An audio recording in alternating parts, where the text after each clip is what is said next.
October 31st, 1990, and this is our edition of Open Lines. I'm Mayor Mann of the City of Newton. And this being Halloween, we wonder whether or not you're in for a trick-or-treat. Well, I have the experts in the health delivery system. They're with us here in the studio, and we're here tonight to discuss the impact of Propositions 2 and 3, basically, on the quality of life for those of us in Massachusetts who have need for services. We'll be discussing these matters because of the effect they have in the total community and the mistaken views that many have had about the real impact of 2 and 3. We're trying to be fair about it.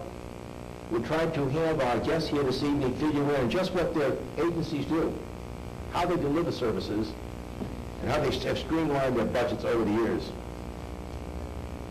Joining me for discussion this evening, in the first row from my left, is Paul Merritt, the Executive Director of the Charles River Association for Retired Children Incorporated.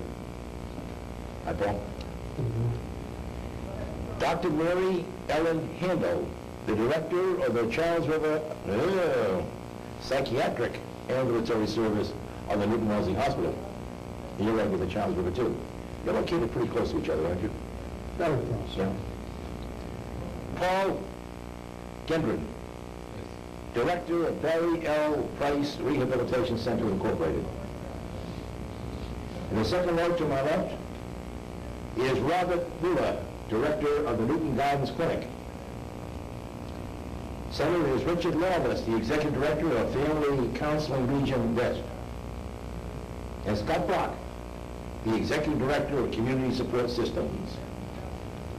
Well, for openers, these individuals represent the providers of services to the continental communities of Newton and Needham and Watertown, Berlin, Wellesley, and Weston, and 21 other communities from Belmont to the north and Framingham to the west, Perryville to the south of us.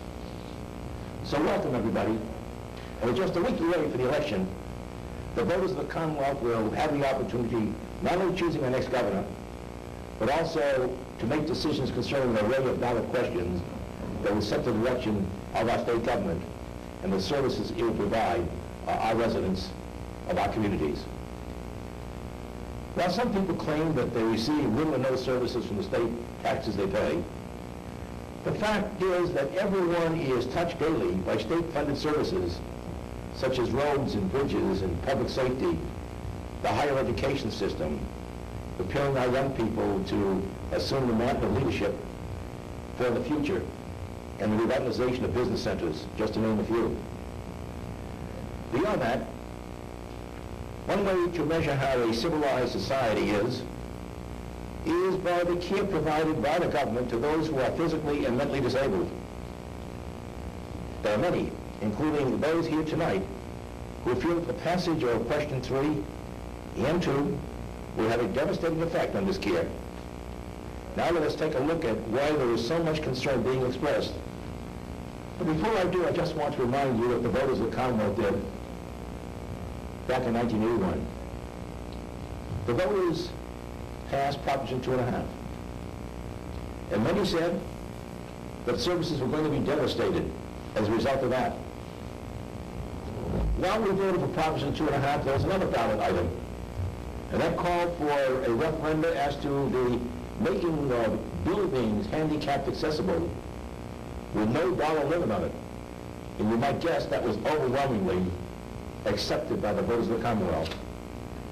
Two thoughts in direct contradiction with each other. One is to contain spending, and the other is an open-ended, a blank check for spending. In other words, we voted with our hearts, and we try to put the seal in our pocketbook. It doesn't work that way. Well, the Commonwealth had open pockets. It had plenty of money.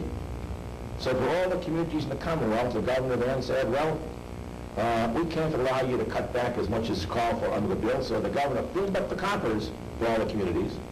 And most of the communities in our area did not benefit that much because we're the suburban communities, and the delivery of state aid to us is much less per capita than it would be in the urban areas like Boston, Fall River, Springfield, Somerville, and so forth.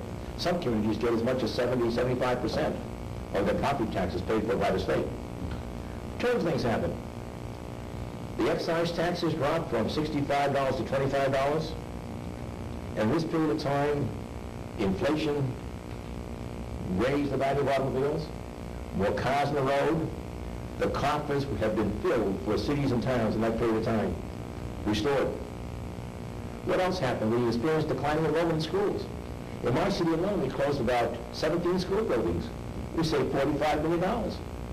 If we didn't have that drop in enrollment from about 20,000 youngsters to today about 9,500, and if we hadn't taken the courageous steps to expand neighborhood districts, we could not have survived. So, viewers out there, take cognizance of what we've lived through. And what we have before us today is a whole different set of factors dealing with the way our government is being run. We're now in a declining environment for business. There's a shortfall, once again predicted this morning in the Boston Globe, of another $200 million. And Mr. Volk, the chairman of the House Committee on Ways and Means, said the sacred cow of local aid might be affected in December. What is that going to mean to us? How have you been affected already? How is your agency, Scott? How have you been affected so far with all the cutbacks since 2.5 and just run through for me? One of the major needs of a mental health agency that does business with the state primarily is cost of living increases, just because rents go up, utilities go up, etc. And obviously salaries also go up. And over the past now almost 3 years, we've received no cost of living money from the state whatsoever. So any adjustments that we needed to make with landlords or with others have come at the expense of services or making adjustments or fine-tuning programs or whatever. And we've also taken significant cuts. About 3 weeks ago, we lost 3 state employees who were essentially... These high salary people. They're not very high salary people. In the private sector or in private hospitals, they would be making significantly greater money. One of the people that we lost was a psychiatric nurse with 20 years of experience who was very critical to the success of one of our programs. What kind of programs do you run, Jerry Scott? All of our services are focused on the chronic mentally ill adult. People who in the past 20 years ago would have lived in state hospitals for the rest of their lives. Is that a mistake? Pushing people out of state hospitals and bringing them in. We have a shelter in Newton, and we have 200 persons there every night, and half of them are suffering from some mental illness or drug alcohol-related problems. I think, like many things, it's a good concept to move people out of the hospital and into the community, but it requires management and it requires planning. And obviously there was not enough management or planning the first time around. And right now, as the cutbacks are taking place, we're beginning to see signs that people are going to need to go back, and those institutions are no longer available. So we have a real problem. Do you have a problem with acts? With relatives working on the payroll and putting up your payroll and all kinds of relatives there? No, it's in an agency like ours, the money is so tight you can't afford to play any games. You need to have very efficient and very effective staff, and you have many, many chiefs. The Department of Public Health does evaluations, the Department of Public Welfare evaluates, the Department of Mental Health evaluates. Sometimes I think that that's much. Paul, how about you? You have the same problem? You work with retired kids. Retired adults, basically. Retired adults. Right. Okay, and I'll get to you. Okay, go ahead. Right. What has your experience been? Well, we lost about $140,000 overall since July 1 through different cuts through the Department of Social Services, Department of Mental Retardation, and some of the cities and towns have cut us back. We've been able to hold our own with our subcontract work in our workshop, and we are able to subsidize what the contracts with the state through our sheltered workshop. I understand, when you say sheltered workshop, you have your patients, your clients are working for you. Correct. And working for private industry, earning monies, Correct, right? supporting themselves, Right. Well, partially. Partially Yes, supporting themselves. yes. and living in an environment, perhaps, in a sheltered workshop, in a shelter that is provided by the city, as we do in many cases. So some of the people who live in the shelters that we provided in the city, the homes. Right. But we have, in our shelter workshop, and I have to say that it's more than a shelter workshop. It reaches out and places people out in the community for supported employment, and other competitive employment, move people out for How revenue. many people do you service?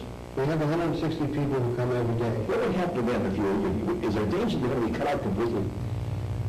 There's a danger with the lack of transportation that we've been threatened with as of January 1, that if people can't get to the workshop, it has a snowball effect. If they can't get there, our contracts don't pay us, therefore services need to be cut. If we've gone out and promised a business that will do a big job for them, and the manpower doesn't come in, of course, the job doesn't get out. Pretty soon business doesn't want to do business with us. And frankly, the shelter workshop supports a residential program with a subsidy of about $170,000 a year. So it's something that, without that transportation, people coming to the workshop, it snowballs into a whole bunch of real problems, major problems. So that we have here a very specific example of a cutback means there's no place for these people to go. They become greater burdens to themselves and society. That's basically, I think, what you're telling me. Right. Well, How would they be cared for? They would be able to care for themselves? but they can care for themselves, and maybe a lot of people would be at home and stay at home with their parents, or stay at home in the group homes. However, that takes additional dollars. If the people stay at group homes, that takes additional dollars to bring staffing so that they can be cared for and work with daily, which is a tremendous expense. At least some of the contracts then you're talking about in question two, some of the contracts that you no longer be able to have a contract under 03 or 07 accounts. 07 accounts. We have 5 group homes, and out of the 5 group homes, 4 of them are on 07 account. If the 07 accounts get done away with, the 4 group homes put on You know what I'm going to ask you what 07 means, because these are numbers that people hear about. But we're 527-604. This is a live call-in show. We're all live here through London. It's a very live too. It's out there, they're going to know that we're live, we can answer their questions. That is 527-604. 07 account, do you want to take a shot on it, please? Yes, the 07 account is an account that Massachusetts uses to contract with providers to provide services for people with handicaps, disabilities. Also, under the 07 contract, they contract with what they call consultants. The biggest If you consultant... didn't have a consultant, I want to this. If you didn't have a consultant, you'd have to put a full-time person on board. Is that correct? Well, we're not really considered consultants. We're really, though we're clustered under the same category, we're a provider of services to people. And that's the big concern that we have, is that we're all clustered in one particular category as consultants. And what that would do is that would eliminate the state from the flexibility of contracting with provider agencies like ourselves. Our agency provides services to persons with mental retardation as well as Paul's agency. How many people do you serve? We serve 70 people. What would mean if that were eliminated, our whole agency would run 5 programs. And That's the Barry Price. That's the Barry Barry Price. Price. Why don't you tell our listeners where this is? The Barry Price Center is located right now at 25 Chestnut Street in West Newton. And we have 4 programs run out of that particular location. And we also run a program in Dedham, which serves very severely handicapped, profoundly retarded individuals with high medical problems. Okay, this was a building, it's formerly a library, West Newton Square, Senior Newton engaged in a contract with you to lease the property so that you could operate your service in there, and you've outgrown that space now. Yes, that's correct. So the need is there. Well, let us get over to So Richard Lawless, Family Counseling Service. Richard, how many people do you serve? Well, each year we serve somewhere around 1,300 to 1,400 people through our agency. And we serve a variety of people from very young to very old. We have a program partially funded by the state where we do home visiting for senior citizens. People who are shut in, frail elderly who cannot get out of their home for services. And we What kind of service specifically? What do you do for them? We'll do what we found with elderly. People are living longer and they're in more depression. They're turning to alcohol. There are places that deliver. Did you say Psychiatric problems. Yeah. We're also finding problems with prescription drugs, drug abuse among the elderly, where they have prescriptions that counteract each other or create other problems. And our staff helps to sort out those kinds of issues. Where are you located? We're located with 3 locations. In Newton, we're located in Newton Corner, 74 Walnut Park. In Wellesley, we're located in the Community Services Building at Route 916. And in Waltham, we're located on Moody Street. Mm-hmm. Well, how does this work with the Newton Guidance Clinic? Do they do a similar kind of service, or? And I focus mostly on children. Where we'll deal with more of an adult population and the senior citizen population. Does 03 or 07 affect you, Bob? Well, it has, and it certainly has in the past. Now, the flat funding that we've had over the past several years has forced us, as we've had cost increases, to cut back on administration, to have our managers and program directors do more and more tasks that other staff had done in the past. I see. And do you have a lot of pro bono work there too? Doctors who come in and help you? Well, we have some state staff assigned through the Department of Mental Health. And this year, in fact, the recent cuts we've taken have been very severe, and that the Department of Mental Health has reduced our new adolescent day treatment program, completely cut it out, eliminating services to 50 adolescents that we'd started. I think if I wouldn't know the local hospital names, but we have a caller. Is that right, Jim? Hello, caller, you're on cable. Hello? Hello? Yes? Mr. Mayor. Mr. Mayor, this is Nancy. This is Nancy Mann. I used to serve on the Newton School Committee with you. Yes. And I'll tell the voters that I'm not related to you. Oh, gee, all right. But I'm now on the board of the Newton Guidance Clinic. Uh-huh. And I want to let the viewers know that the state started a program for mentally disturbed adolescents, which treats them at home at a much lower cost than the cost at, for example, McLean Hospital, which costs $640 a day. And the state has cut that program because of these budget cuts. It's a case of penny wise and pound foolish, I believe. Now, I know when I served with you on the school committee, we had arguments sometimes, and I used to feel you were a little bit chintzy. And I view you as a fiscally conservative person, and I wanted to ask you, do you advocate a no vote on questions 2 and 3? Absolutely. Absolutely. That's the appropriate vote. We cannot afford to have these 2 pass, and that's right up front. And the fact that we've been responsible over the years has allowed us to survive as a city and provide all the essential services. So our choice of words might be a little different. But the very fact is that we've been watching our pennies, nickels, and dimes in the city, and thus we've been able to survive where other communities have fallen by the wayside. So I take that as a compliment, Nancy. I think you meant it that way, too.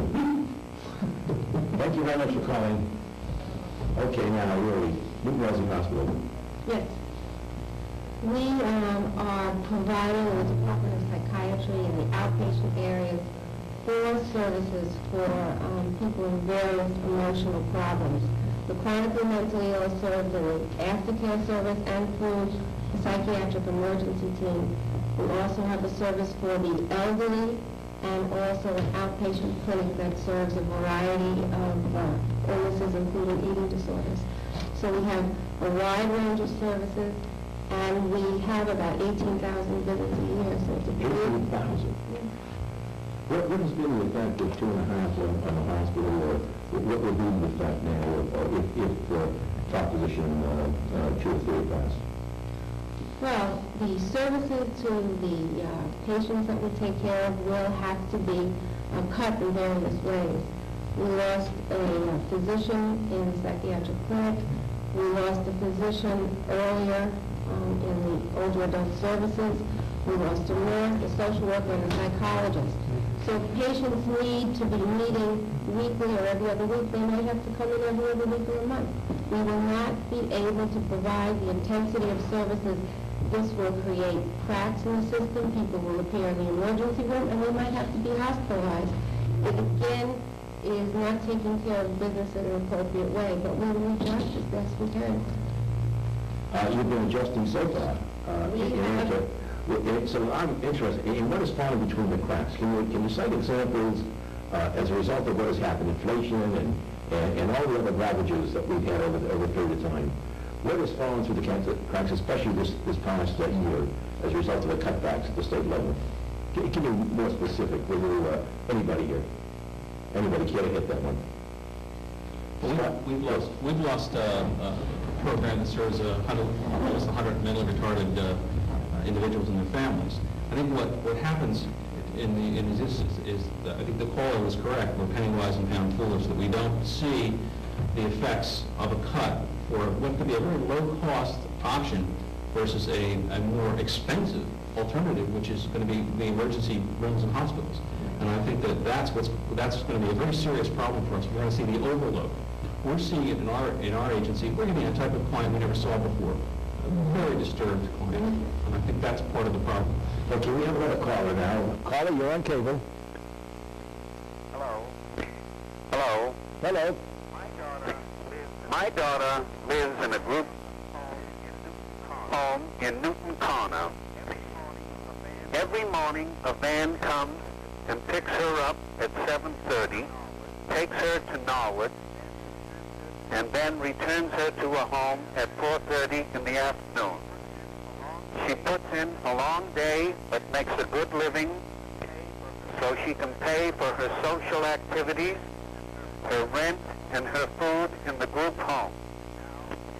And now, with this new program coming in and all these budget cuts, what we're concerned about is we hear that the van transportation system will be eliminated. We'd like to know, what are we supposed to do with these people who have moved so far from the institutions into group homes around the city of Newton and other cities and are doing so well on the outside? Can anybody there give us a good answer? Okay, that's a jump ball. So here we are, we need a service, we don't have the money to pay for it. After all, we're all going on the same well. What do we do to sustain the services? What is it that we can do? Recognize that we are in a budget crunch. There are real problems. I suggest that 2 or 3 have the way to do it. It's going to cost more money in the long run. What are the alternatives for it? How are we going to provide the kind of transportation that's necessary? Anybody? I think we have to take a hard look at the transportation system in general, and we have to look at it very realistically, in that if somebody lives close to a program and they can get to it and it's an appropriate, and I think we need to underline that it's an appropriate program as a person, we're going to have to, as agencies, probably cooperate together, share some meals together. We may have to do some double kinds of transportation runs. We do one group in and one opening and another group in and another opening.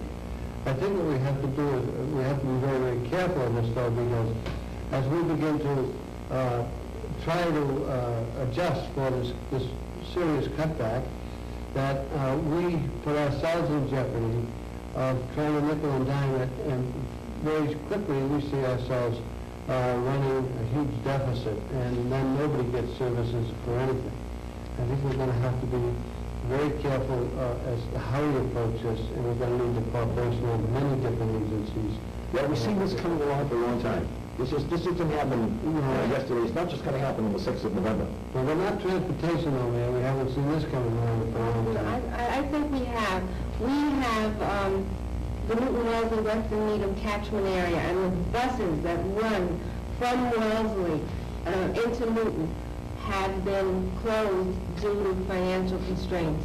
And we are planning and placing patients in places where they can't get to where they need to go. So the point that Scott made about planning for people living in the community is a tremendous one. We have plans, but in terms of logistics, making them work, it's unrealistic. Very complicated. Like you attended a meeting on the WTA the other day, I'm chairman of the WTA advisory board, and the budget was presented to us, and the budget's going up about $150 million. And when you apply the same kind of percentages to the increased cost of your health care, your health care is doubled in 3 years, I think. Your cost of fuel, the cost of energy, your cost of labor. You've been absorbing labor costs over the years. So whatever cost of living adjustments you've given, what you've done is you've withdrawn your services, in a sense, or you stretched your dollar farther. But the very real question now is that the MBTA is considered a budget buster by the state. And I think the state is going to turn around and say, hey, cities and towns, you 77 cities and towns that in the MBTA district, we're no longer going to pay the kind of money we've been paying to support or to underwrite the system, the deficit. We're going to throw it back to you. And there are only two ways of going. You either increase taxes, and we have a limitation on how much taxes we can increase, or you increase the three ways. Actually, you increase gas or cut back service. All these have implications for you. I think you've got to recognize your worst case. I think we've got to start dealing with worst case. And dealing with worst case, you're all managers. I've met with you over a period of years. We've worked together. And I've sensed that you're all good managers. Are there any of you that have backup positions now in the event that, well, in any event, whether it's 3 passes or 2 passes, we still have to streamline our operation, don't we? I think that all of us, every human service provider that I've talked to believes that there are ways that you can save money, but it comes back to management rather than budget cutting. And what's happened is, for us this year, where the state is the lifeblood for most of the folks here, our agencies, Medicaid, DMH, Department of Mental Retardation, whatever, we keep being cut in a sort of, this week there's so much money you're going to lose from your budget. Now today the newspaper comes out with there might be more of a cut. And the problem is there's no chance to manage. And there are ways to save money. Medicaid, for example, has used cabs as one of the ways to get people to medical appointments. My agency is currently beginning to talk with Medicaid about whether there are other ways to do that. We have some vehicles in some of our programs. Could we use our vehicles and get some kind of reimbursement from Medicaid and save some money? That's one option. Is public transportation a tool that can be used now that we have the commuter line coming in? Many of us are already using it pretty extensively. The problem, as Mickey pointed out, is that currently the buses that run are not running in all of the areas we need them. So if somebody needs to get to an appointment, and it was a hospital or my agency, the chances of them getting a bus are slim. If it's winter time, they might have to wait an hour. Any programs that are near the team do pretty well, but those are often the most expensive locations. That's another issue that we face. So it's really difficult. Well, I think one of the things that I think you're saying here now is that you've got to look at your physical locations. Now, you're located at West Newton Square, so if there is a bus, we were able to restore the bus that went down to Washington Street. You're located at Newton Corner. You're located at West Newton Square. Your location is... Needham, up on the Nike side. You used to be up at Howard Street, didn't you? Border Street at one time? Border Street at one time? No, that was the Price. That was Price? Okay. And of course, you're on the... I'm in location. Yeah. I have some advantage for people coming on the Blue Line, but the people that live in Wellesley coming to Newton, that has been a severe problem. And in terms of planning for real people and real programs to serve them, we have to rethink how we're going to do that and what the possibilities are. It's a shame you're spending all that money in transportation and you're not giving it the service. The millions of dollars that are spent in schools, bus transportation, everything, it just boggles the mind. And somehow, the dead time when these buses should be better utilized, it seems that we don't have a cohesive plan to utilize the buses or whatever transportation system carpooling, whatever it might be. I think one of the things that might come out of the meetings that we would have together with providers is to get them together and determine just what you really want to go with the transportation. Now, Lowell Haynes talked to me earlier, and we're setting up a meeting with some of the people at state level, with Mr. Salvucci's office, and see what kind of support might be available for your transit system. But again, you're dipping into that well, the well is dry, and it's not realistic, really. It's a need, it's an essential need, but we still are short something here. But I think there are efficiencies that we could find. Yeah. And What causes you to efficiency? Is the fact that we have 2 and 3 now forcing all the agencies, if we didn't have these 2 items on the ballot, we'd be talking downsizing, we'd be talking about the things we are.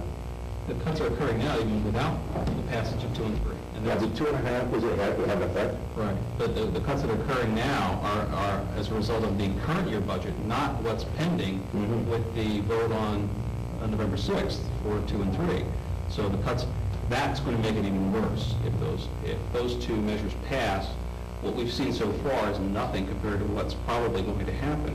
And then you're in absolute crisis mode because there's The magnitude of those cuts will be on the order of 30 to 40% of our business, which means half or more of our employees, more than half of our clients, and just radical transformations in the type of service we do, the way we do it, the whole structures of the way we operate. It pales in comparison to what's happening. I think one of the things that we're always faced with is we're really here to provide services to people. And we have done everything we possibly can to protect those services to people. And I think what drives most of us as far as efficiencies and effectiveness and cost savings is because if we can be efficient and effective and cost saving, we're going to continue to be able to provide services to the people. And that's what we're all about. And I think what we're all saying is that it's not that things can't be done differently. We really believe they can. The issue, it takes time. Human services is basically a very frail system at best. And transportation just could create major chaos. And it's not that it could not be done better and more efficient and effective, but you need time. And it's a system that has to be looked at as a total system, not as individual agencies. We have to look at how we can do it, how we can provide services, and provide transportation in the most cost-effective and efficient manner. Should it be a dedicated revenue stream? Well, should we know? We know that half the budget approximately is spent to human services. Now, what is the range of human, when we say half the budget, this is a quick statement here. The state budget is $13 billion. When I say half the budget is human services, we're talking then close to $7 billion. What range of that, when I use that, what are the kinds of services coming out of that human service component? Well, I know for the people that we serve, the range, 527-6040, by the way, for those of our viewers who want to call in here. That's 527-6040, yes, Doctor. the range of services is quite complete. We serve many people who used to live in state hospitals where food, clothing, shelter, leisure time, barbershop, dentist, medical care, all were given under one roof. We now have to create, through the fabrics of our interrelationships and the funding through government services, to recreate all of these things for people. So that, how will they be transported to and from? Where will they live? What monies will they live on? There, for example, a patient came in today and said, my Medicaid to pay for my medicines has been cut off. What will I do? If she cannot have her medications, she will have a difficult time and perhaps be hospitalized, and then we start from zero again. So everything is delicately balanced. We have to be more efficient because our volume is going up. There are more and more people that need our services. As the economy declines, more and more people are under stress, are unemployed, look for our services. The acuity goes up, our staffing goes down. If we're not more efficient, we can't do it. We have to be more efficient. We will be more efficient. Having said that, how does one now, with all the years that we have in service at this gathering, do your board of directors take an active role, or your board of directors just stamp pads for your operation? The executive director really runs the place. Boards of directors are usually there on a very part-time basis, and they're transitory. You people really run your businesses, don't you? Truth? It's our charge to deliver the services daily, and it's the board's charge to oversee the philosophy and the general direction of the organization and to make sure that you're planning for the future. And the boards are very important because they're made up of people from the business sector or attorneys, policemen, firemen, teachers, a broad range of people, and they give us a lot of ideas about how we might deliver things differently or handle things differently than we do now. And they also give us feedback from the community on how we're doing. We're in real world, though. The new world of reality is that we're committed people, all of us here, are in the human service business. And we know that the sources, the lifeblood of our system is the generation of income. That fuels all the services. We know that the federal government has a $3 trillion debt.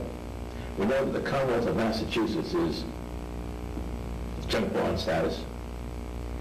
We know that the cities and towns have been swallowed by Proposition 2.5, and for the most part, health insurance alone eats up the amount of money that you're going to be able to levy. You know, taxes are going up every year because you're allowed to raise your taxes 2.5% of the tax levy per year. So your taxes will always go up, your property taxes. Now more burdens are going to be placed on us by the state. What is in store for us if we don't find a dramatic way of fueling the system? Where are we going to find the monies to run our businesses here, to provide the services? Long range.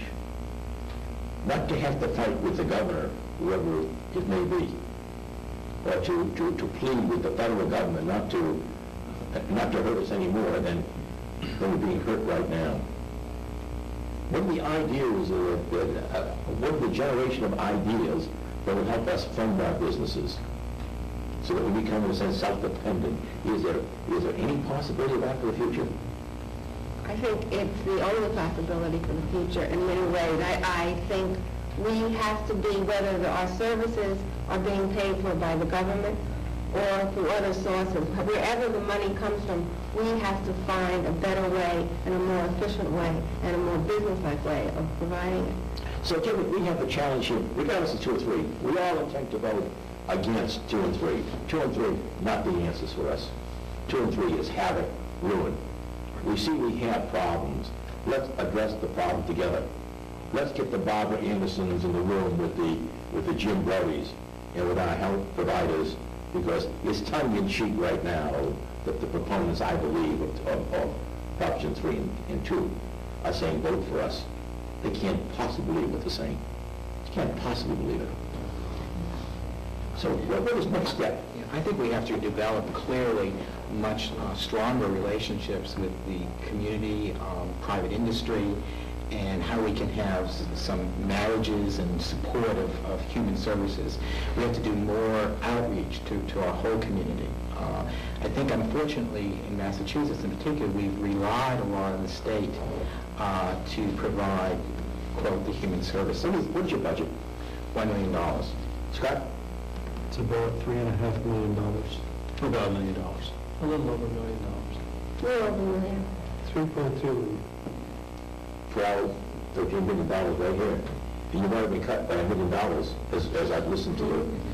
And you want to cut more because inflation is now at 5 something. I think many of the people we represent are people who are dependent on the public, and that there's no other way to define it. I think that we have to be careful not to say there's some magic we can do that will lead to the folks we serve getting served by big corporations or something. These are folks that are without public funds going to starve. That's not dramatic, that's fact. I think we haven't done a good job of selling our services to the public. We're lousy salespeople, we're good service deliverers. I think we also haven't managed as well as we can and now we're being forced to do that. And I think that some of the pressure is good. So you got a 25 rands and then causing us the damage. Well, I think some of the pressure is good. The lack of planning and the lack of sophistication in how change is implemented in the system is appalling. The idea that we would come in one morning, I had somebody from the Department of Mental Health say to me today, could I talk to you for a minute about one of your programs? My heart was in my throat. I thought, oh my God, I'm being got another $500,000. Nobody can say, excuse me, can I talk to you for a minute, because you go into a panic. It's impossible to operate in this time. And I think personally that there is a future in managing care through a system that gives incentive to keeping people in the least restrictive setting, that says that money follows the person, not money follows the program, where the incentive is keep Mr. Smith in the community where it's both the most humane thing and it's also the cheapest thing. It's nice that those two things are the same. And the state right now doesn't have incentives for that. It says, Scott, go provide this bunch of services. You go provide this bunch of services. And it doesn't, there's no rhyme or reason to it. And what we need to do is have the dollars follow the client out of the institution into the community. And if necessary, the state employees who are in the hospital follow people into the community. One year in a psychiatric day treatment program costs $14,000. 1 year in a state hospital costs between $80,000 and $100,000. A lot of people can be served if you move the person out of the hospital and into the community.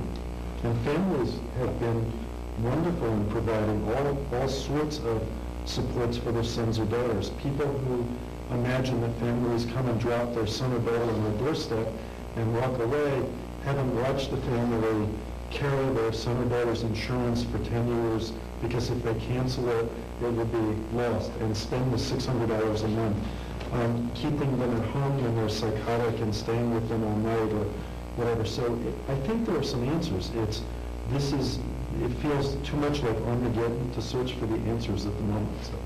But, I think you can't be thinking that this is really a more inexpensive answer, because the day treatment is only one piece of the person's life. They need their residential care, they need their psychiatric care, they need their medical care. It has to be comprehensive, and to try and convince the public that this is a cheaper way, it's a better way.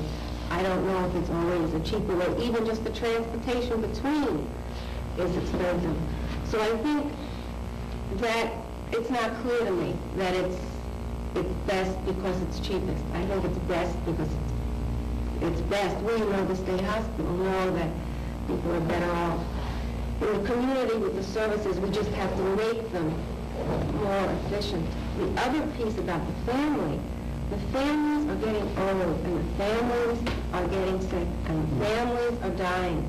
And they have taken an enormous of this burden. A lot of the cracks have been filled in, as Scott said, by the families.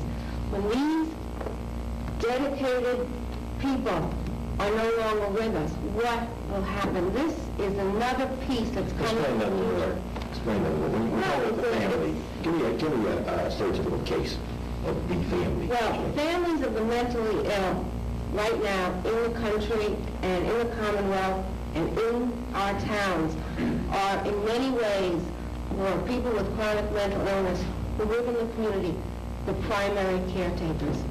Okay? They basically watch out for their family member with mental illness on a regular basis. Even if they live away from the family, that family member is visiting them, or helping them do their laundry, or taking them. So if you run away from that responsibility? Very few run away from that responsibility, but that responsibility is coming with parenthood. I wouldn't even say it's coming with siblinghood. It's coming with parenthood. And we had a big conference a couple of years ago in the State House around the issue of trying to plan ahead for when these families who take so much of the burden are gone. Who will fill in these cracks? Who will be there on the weekends, on the My nights? mom and dad have a youngster who was mentally ill. My mom and dad pass on. The mentally ill person has a normal life expectancy.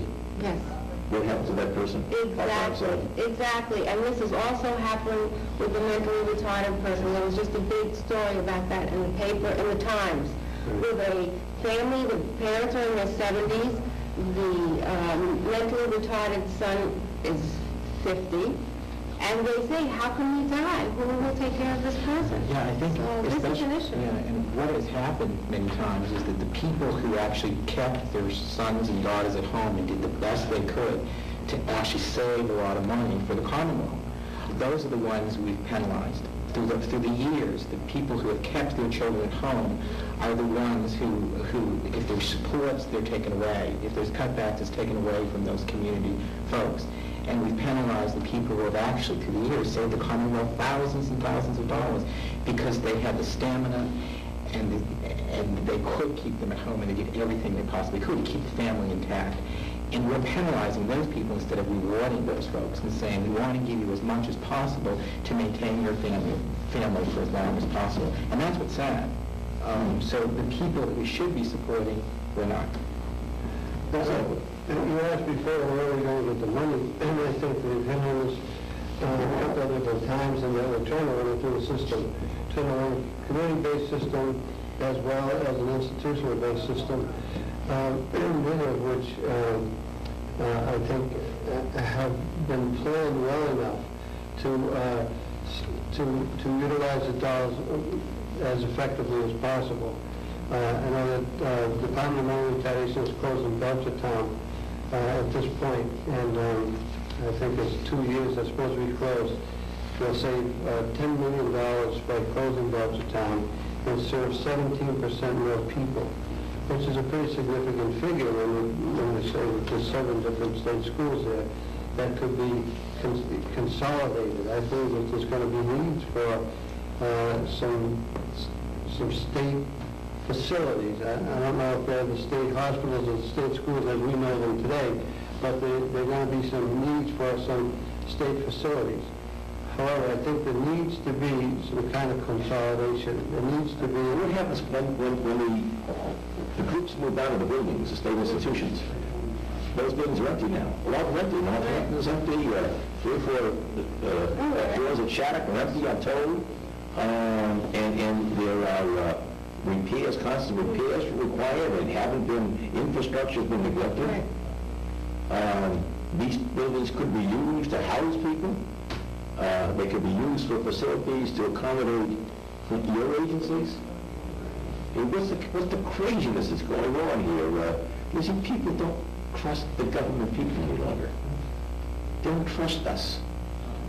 And how do you convince them that you're running your place right, that you're really the exception, you're really running a sharp operation?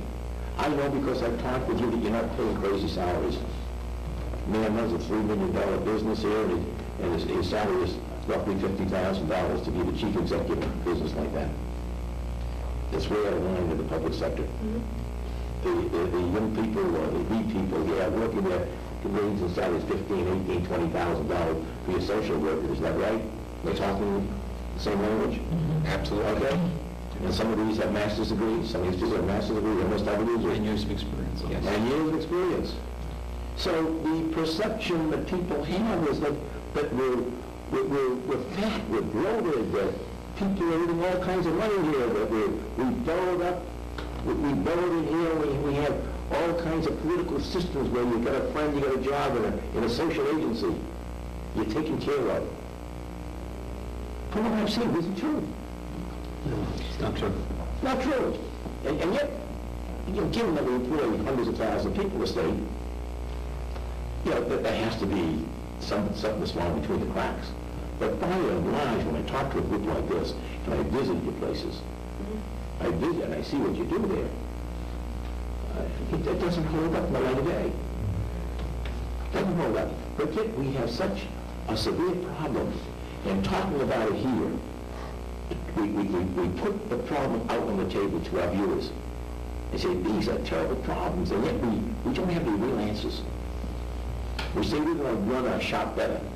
But if you're even running your shop better and you've got a $3 million budget, and you can save 5%, you're saving $150,000. Okay? and inflation is eating at 5, and the health insurance is going up 25% a year, 30% a year. Something has to happen. And I don't see it happening fast enough to take, you have to go outside and return the vessel. I'm not seeing that turn. The people out there are not seeing the turn. We're not communicating with them. I think this has been a very welcome event here that we're telling people right from the agency point of view, not with the horror stories, but the reality of running the business in the social service business. But we have a caller now. Caller, you're on cable.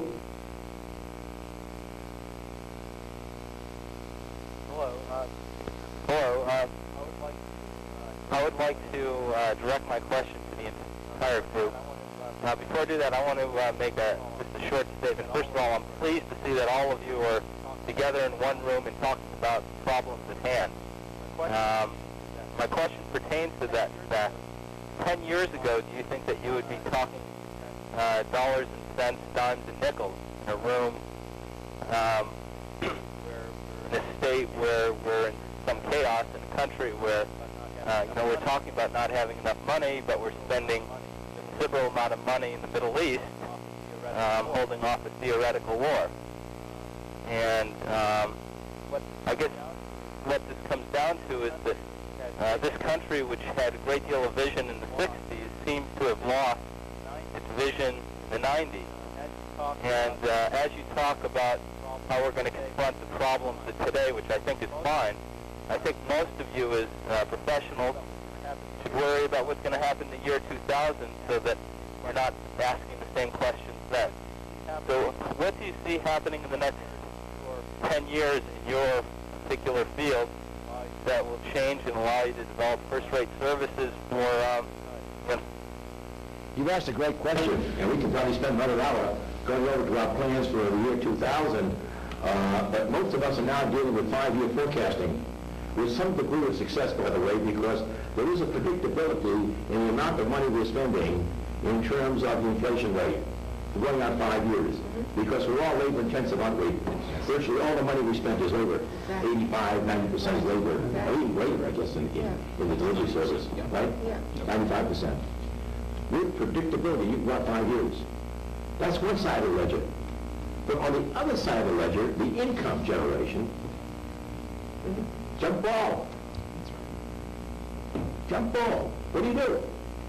How do you plan? How do you plan a budget, a 3-year budget, 5-year budget, if you have no idea where the income generation is going to come from? How do you gain independence, really, unless you have a stream coming from private nonprofit foundations? Even that stream is getting weaker. Organizations like United Way are... Can you give us some hope for the future? Can you give us some hope that we're going to meet the demands, that we're going to be able to meet the service demands to the year, not 2000, but 95?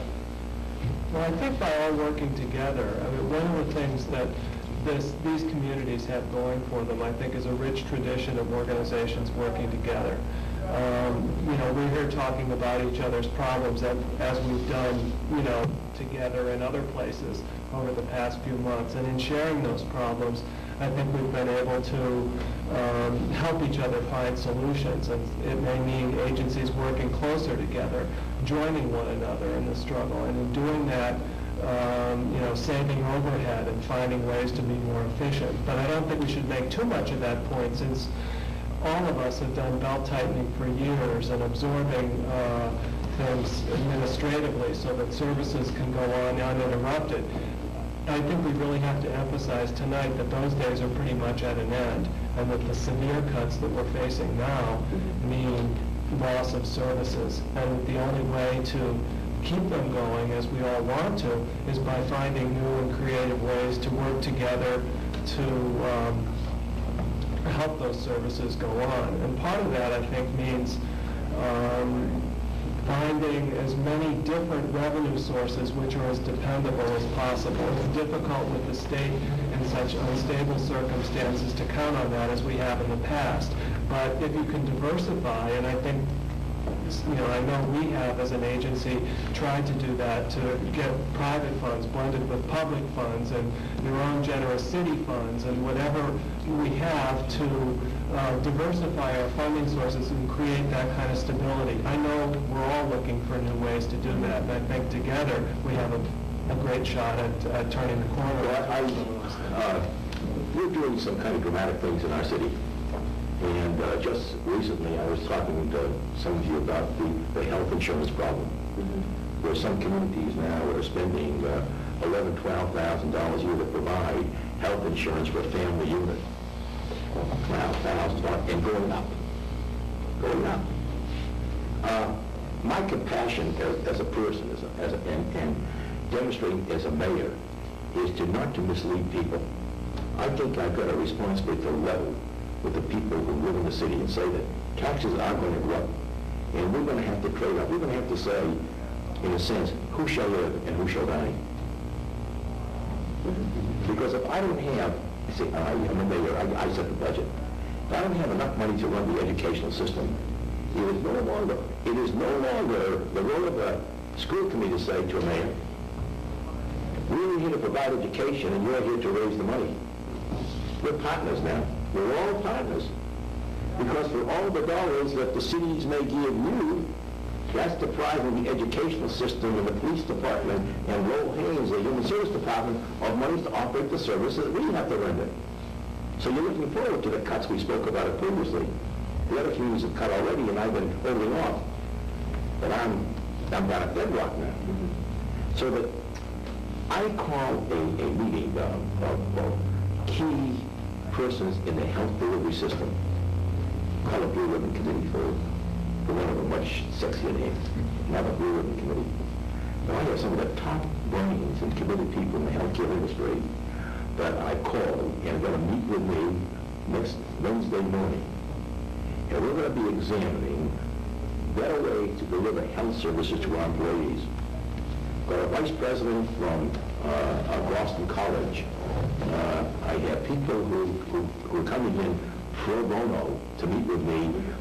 The geniuses in the field of actuarial work and geniuses in the field of law relating to this particular subject. I think for all of us, there's a story that has to be told. Whatever has happened before its prologue. Gone, you wrote the book, its history. You gave your annual report. But each of us now has to draw from our community where we have reservoirs of talent. And we have to go to them now and say, hey, we have a real problem here, maybe individually and collectively. We should be trying to find a way that we can piece together a transit system. And we should be going to time when MBT, and I do have access there, as you know. I chair that. And if I can't chair a committee or commission, I won't go on with it. But very seriously, we have to, this is a better way. We've got to deal with the schools and find out what they're paying in bus transportation. We've got to dream dreams. We've got to look at things we never thought we'd look at before so that we can find a better way of delivering our services. And I guess, viewers, this is the message for tonight. I think it's very clear that we cannot afford to make the mistake of acting in haste by something that really looks great on paper. You know, cut back in taxes and find out they got you right by the neck. It's no way to run a business. Government is your business. Providing human services is our collective business. The shoemaker to his last. These are our providers. They can't operate on your behalf unless they have the resources with which to work. More time is needed. The message is very clear. We all have the message. We've had it for years, before 2.5, before the others. Thank you very much, all of you, for participating with me.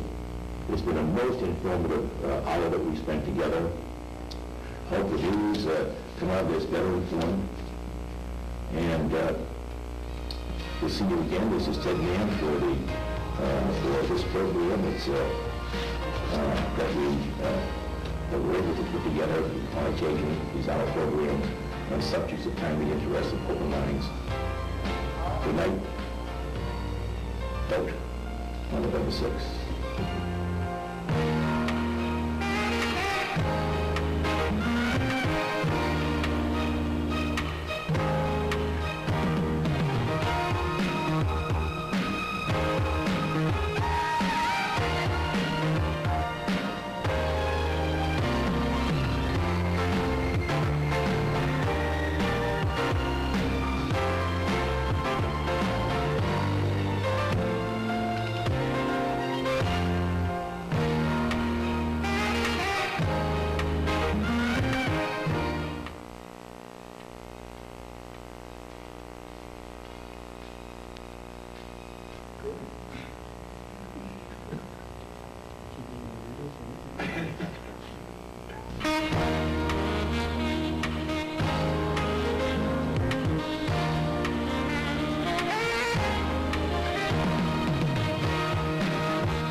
Hi, welcome to Open Minds. I'm Mayor Mann of the City of Newton, and tonight in Open Minds we deal with a very timely subject, one that is very pertinent to our lifestyle, one that has captured the attention of all of the world. Of course, what am I talking about?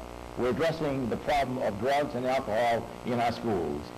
The programs we're offering our students to resist the pressure to become part of the drug alcohol culture. We're talking about the abuse of substances and the way we can help prevent our people from becoming addicted or involved in the use of it. Tonight we have a mix from men and women from all over the city representing various disciplines. And as nationally we have just changed our drug leaders, the czar on drugs, Mr. Bennett, has now been replaced by Governor Martinez of Florida, former mayor of the city, who really understood from his point of view what was going on in the field of drugs and the abuse of drugs.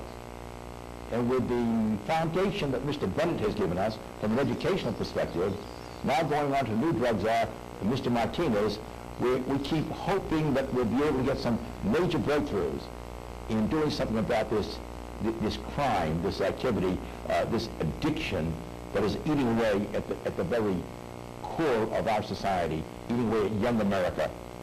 So tonight I'd like to introduce my guest, and I'll do that in just a moment, but this is a call-in show. And you may have some specific problems, some specific questions of our experts here. So take this number down, please. 527-6040. We will take your call. Kindly hold calls for about 30 minutes while we have a chance to get into the subject.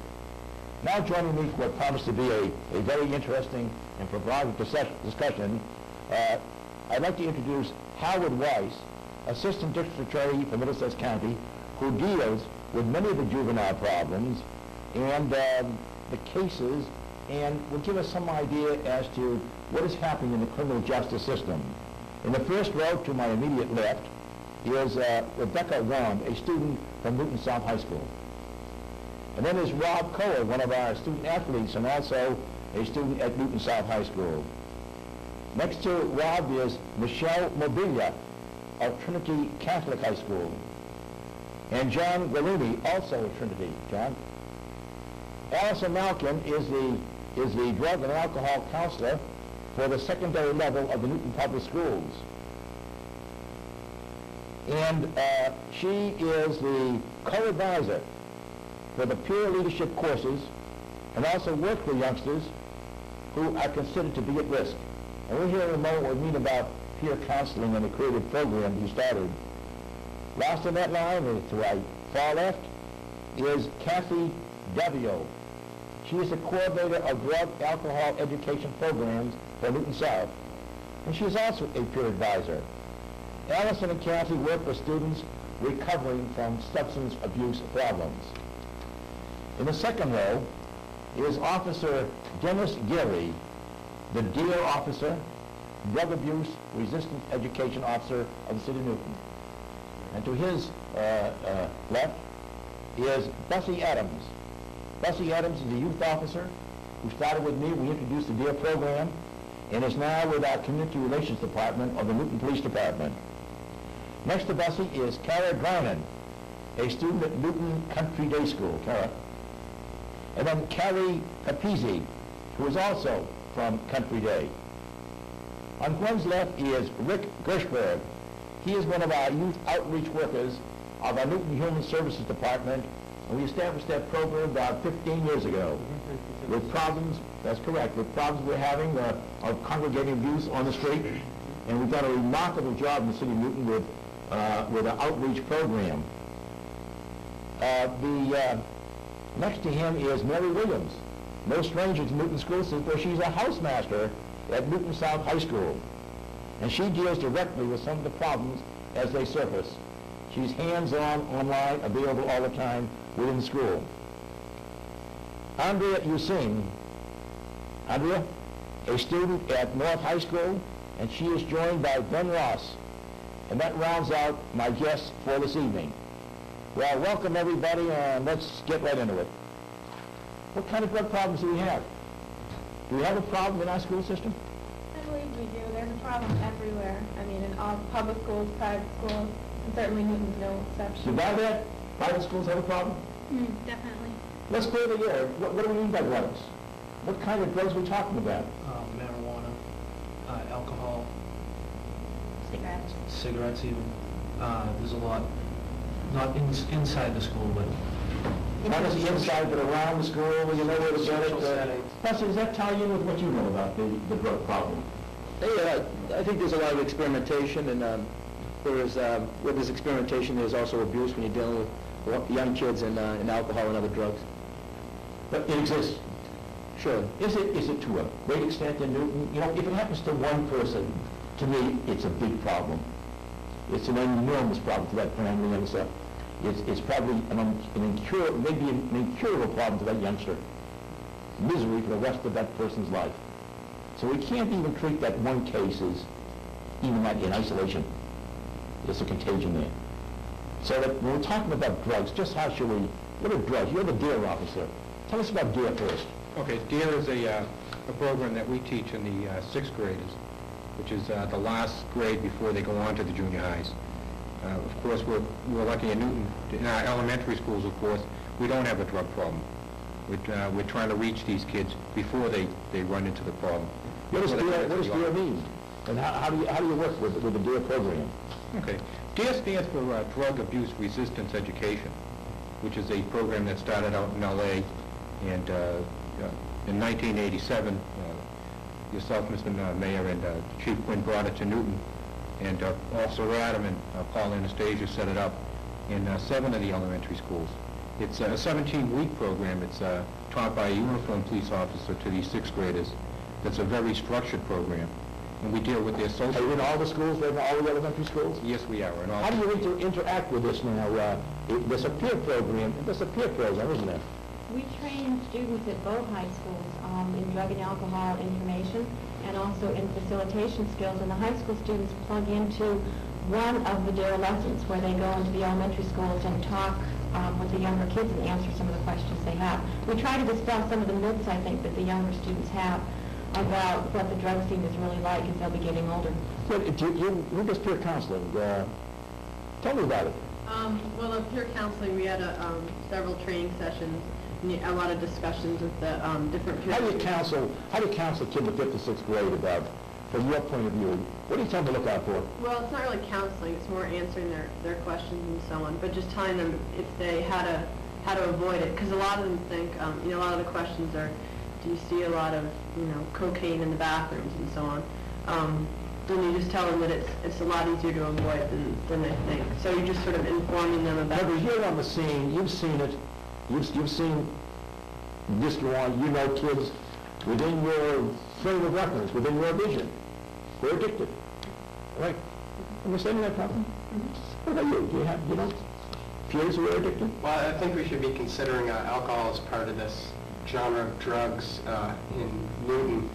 The drugs you see in Newton schools, at least at Newton South, you see alcohol, you see marijuana, and about 2 years ago there was some LSD, but I haven't seen anything else since then. LSD exists? Yes, it does. It does. It exists in our community. It does. It does. And because we're considering alcohol a drug, and alcohol is a serious problem in the South, there are plenty of people who are alcoholic or abusers or dependents. What do we do about it? Mary, what do you do about it? If you know that some kids is it easy for a kid to get a fifth of scotch into the school unnoticed and Anybody can walk in with anything in the pockets of their coat. yes. Our greatest concern is not so much alcohol use in the schools, but there are a lot of us who are extremely concerned about the amount of alcohol abuse that takes place on weekends. We hear from the kids that there are many people who drink simply to get drunk. And what happens on Mondays and Tuesdays is that the problems and the fights that took place outside of the school on the weekend come into the school. And we end up dealing with the residue of those things. It's not comfortable at all. Sound familiar, Mr. Adam? That kind of thing sound familiar? Well, I was shaking my head because I know so many people who equate like having a good time with getting drunk, and it's not just an issue of alcohol there. It's like make it a point to have it be there so that we can get drunk. You know what I mean? These are the kind of kids you see in your youth outreach program. They're hitting the streets and living every day, every night, aren't you? Every corner, every square. That's correct. And what do you see? We see a lot of these kids, and what we try to do is, we're in the schools, we're on the streets, and we work with these kids, we meet these kids, and they tell us about the fights and getting drunk, and we work with... Large number? A significant number, yes. What is significant to you? I don't know, I'd say about half the kids in high school have tried drugs or alcohol at one time or another. Probably more than that. 80% of our high school What about hearing that? Wait.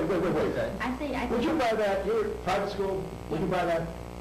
well, I say it's more than half. I know like 3/4 of my class wrong. Tried or addicted to? I think tried. Okay, what are you saying, tried? 80% of all high school seniors have tried illicit drugs at one time or another during their high school Now, career. when you use that, About you're talking about 50% of drugs, meaning alcohol. alcohol, drugs, marijuana. If you want to break that out and say what part of it is alcohol, and what part of it would be drugs, would it make a difference? No. We're not doing a scientific poll now.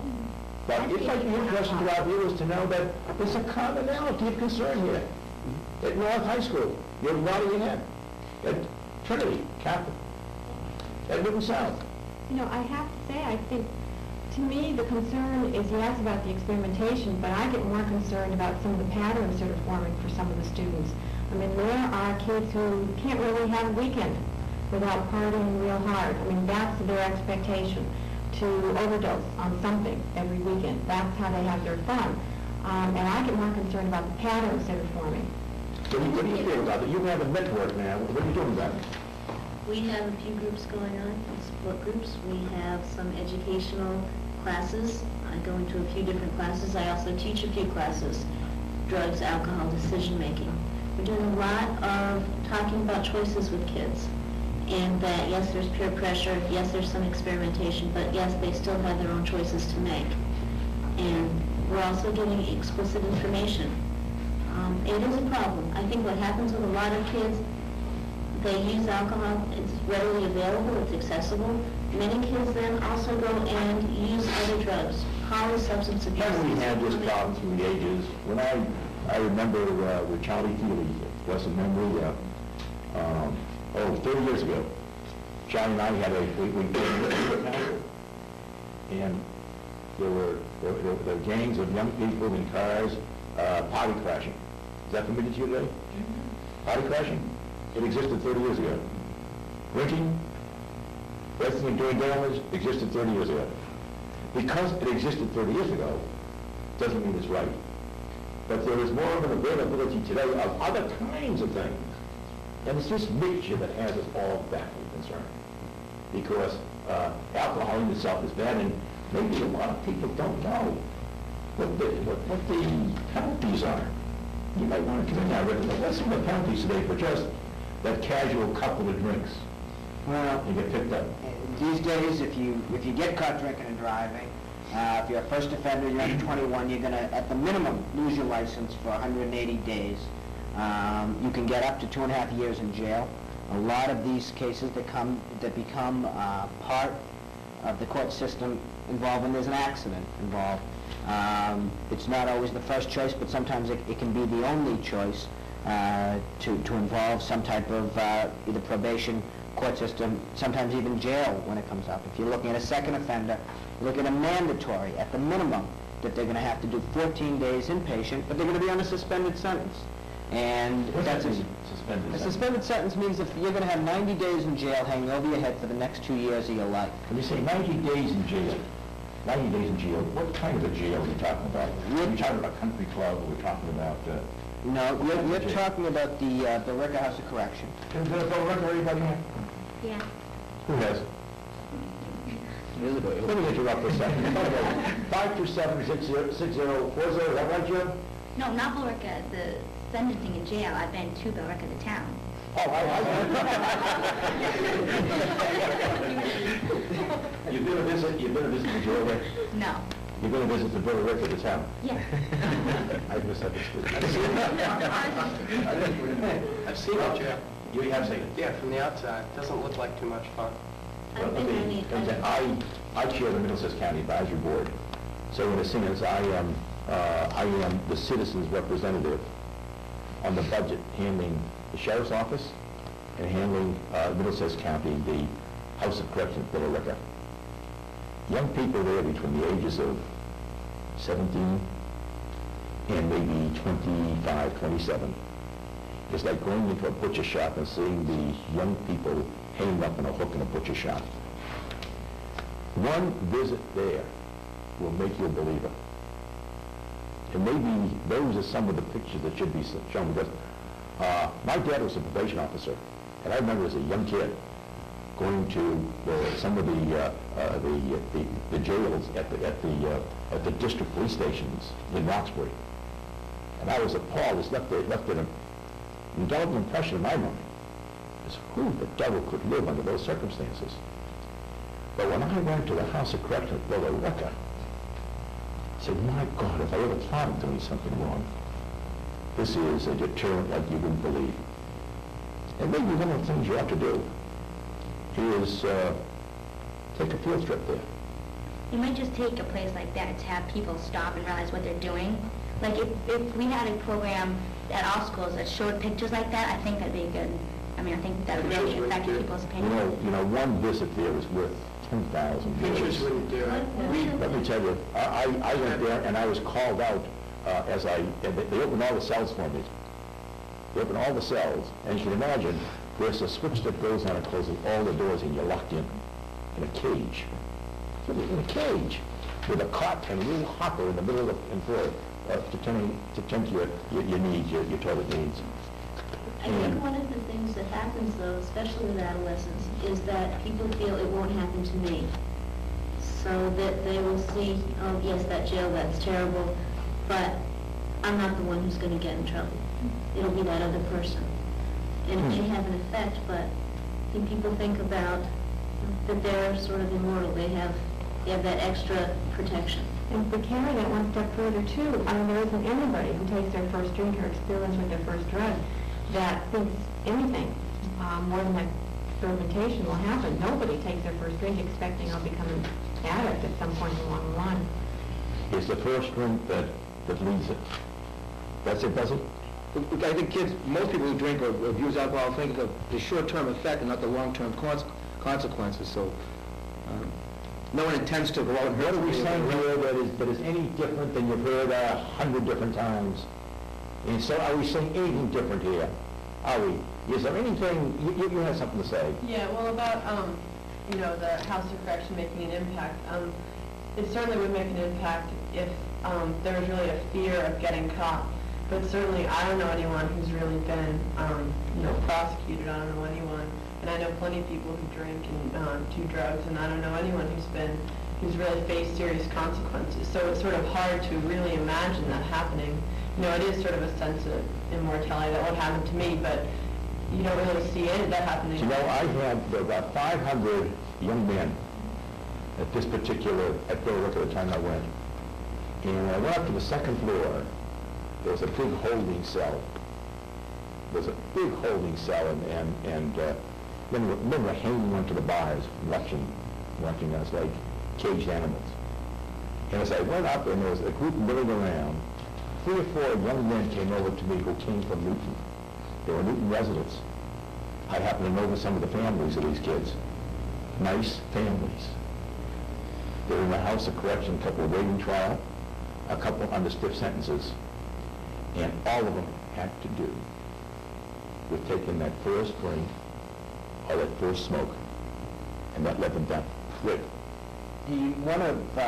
One of the things, to address your point about people thinking they won't get caught, you just got to come down the court system, just sit in a busy district court for one day and see all the people that do get caught for the things that you could never imagine. The thing like one of your headlights is out and you get pulled over after you've had that drink, or your father's registration on his car is expired, that the police have their ways of knowing that's happened.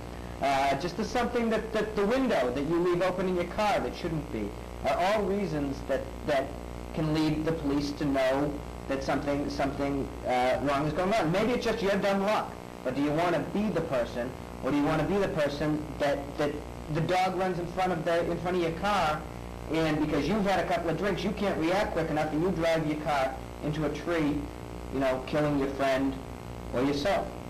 But I think what you're saying here is they haven't seen the examples. They know what goes on every week, every day perhaps, we'll say in some cases, and they don't see anybody getting caught. Is that what you're saying? Yeah. Well, I think drinking and driving is sort of a different issue, but just, if people say, some people are very careful about not drinking and driving, but they'll still go out every weekend and drink or use drugs, and it's those kind of people that are getting away, not getting away, but they're certainly not facing any. So somebody who has a mental aberration, how do you take somebody who was really sick? It's a sickness with somebody. Yes? Yeah, I'd like to maybe raise the issue here of not just punitive kinds of responses, but also helpful kinds of responses. Because really, to me, putting somebody in a cell for a long period of time, if they have a problem or if they have a disease, is not the answer at all. And so I'd like to raise the issue of treating it in another fashion. Okay, let's deal with that in a moment. We do have a caller. Do we have a caller right now, Jim? Caller, you're on right now. Let's hear from you. Hi, my name is Paul. I have a question for Andrew T. My question is, you have a hard time finding parties because don't have drugs and alcohol, or under lots of parties that are driving alcohol free. Thank you. Okay. I did not get that question, sir. Do you want to repeat the question? He said, to the kids, do we have a hard time finding a party that is alcohol-free?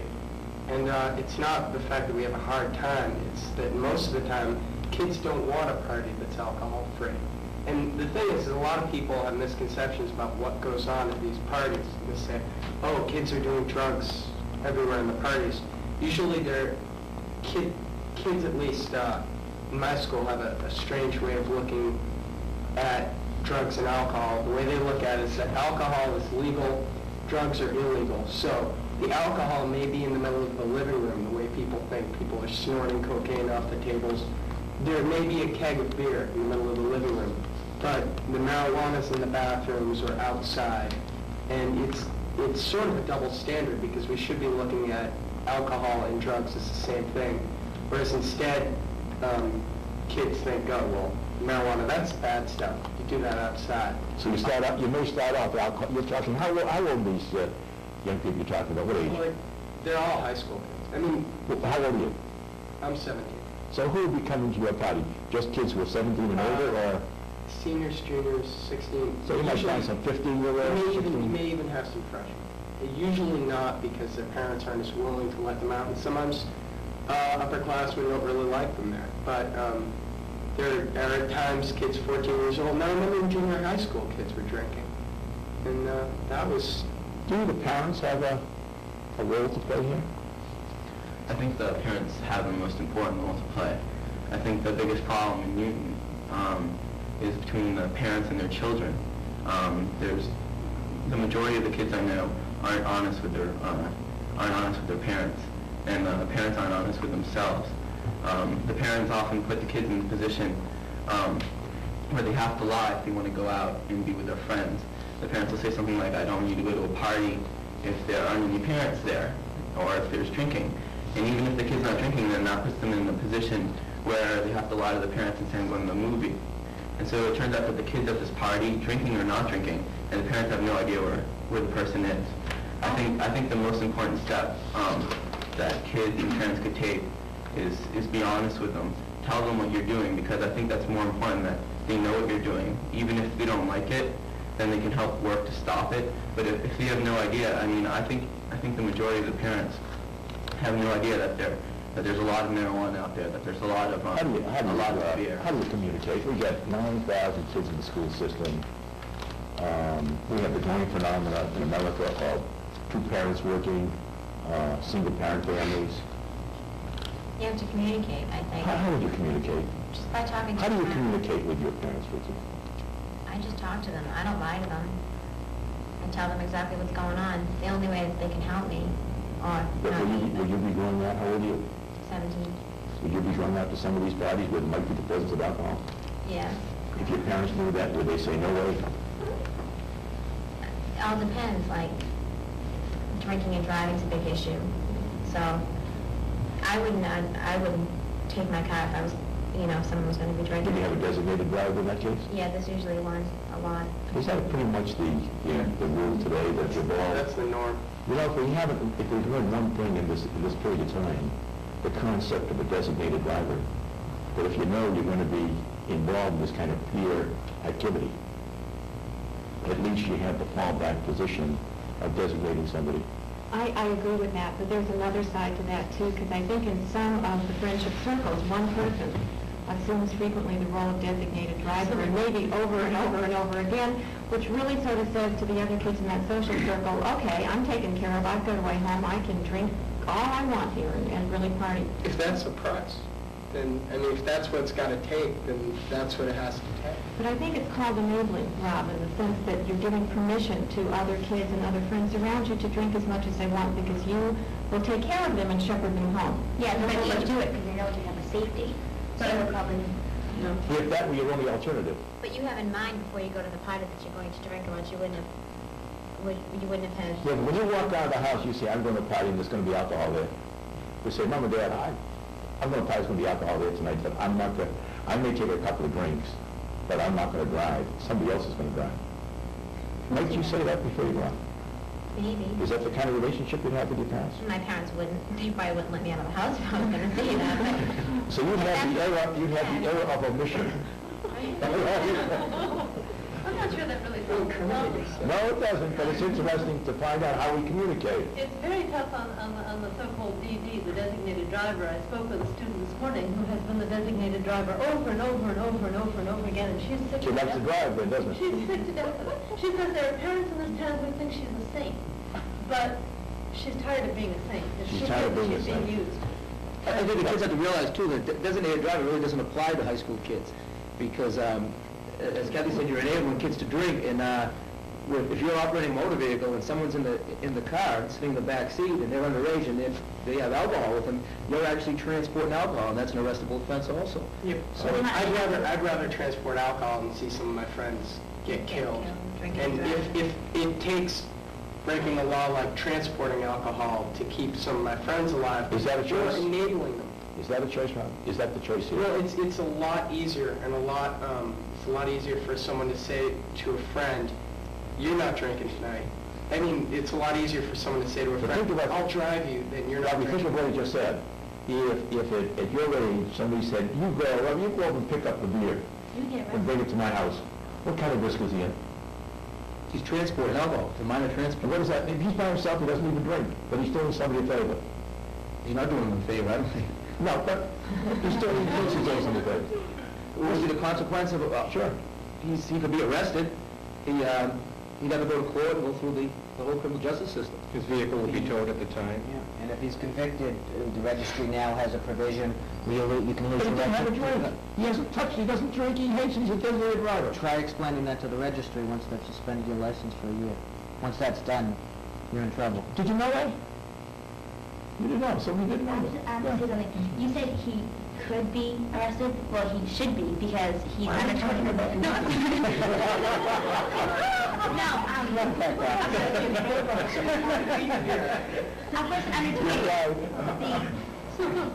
a person under 21, they should be, that should be the law. If they're transporting alcohol, aren't they automatically arrested? In a point which you were making before, I think you were saying the people, like say a person was intoxicated and they were driving and they by accident hit a dog, and the policeman, you know, I don't know, is a hit one or whatever, and the windows were open a crack or the headlight was off. Why is a policeman looking for signs like that? He should be concentrating on people drinking and driving, not just noticing them by chance, by the tire being flat or something. Are you suggesting that there should be roadblocks then? No, I'm suggesting that they should be focusing on other things than stopping people for speeding. Well, do you think if a police officer responds to a house party and there's drinking going on in the house, do you think everybody should be arrested for possession of alcohol?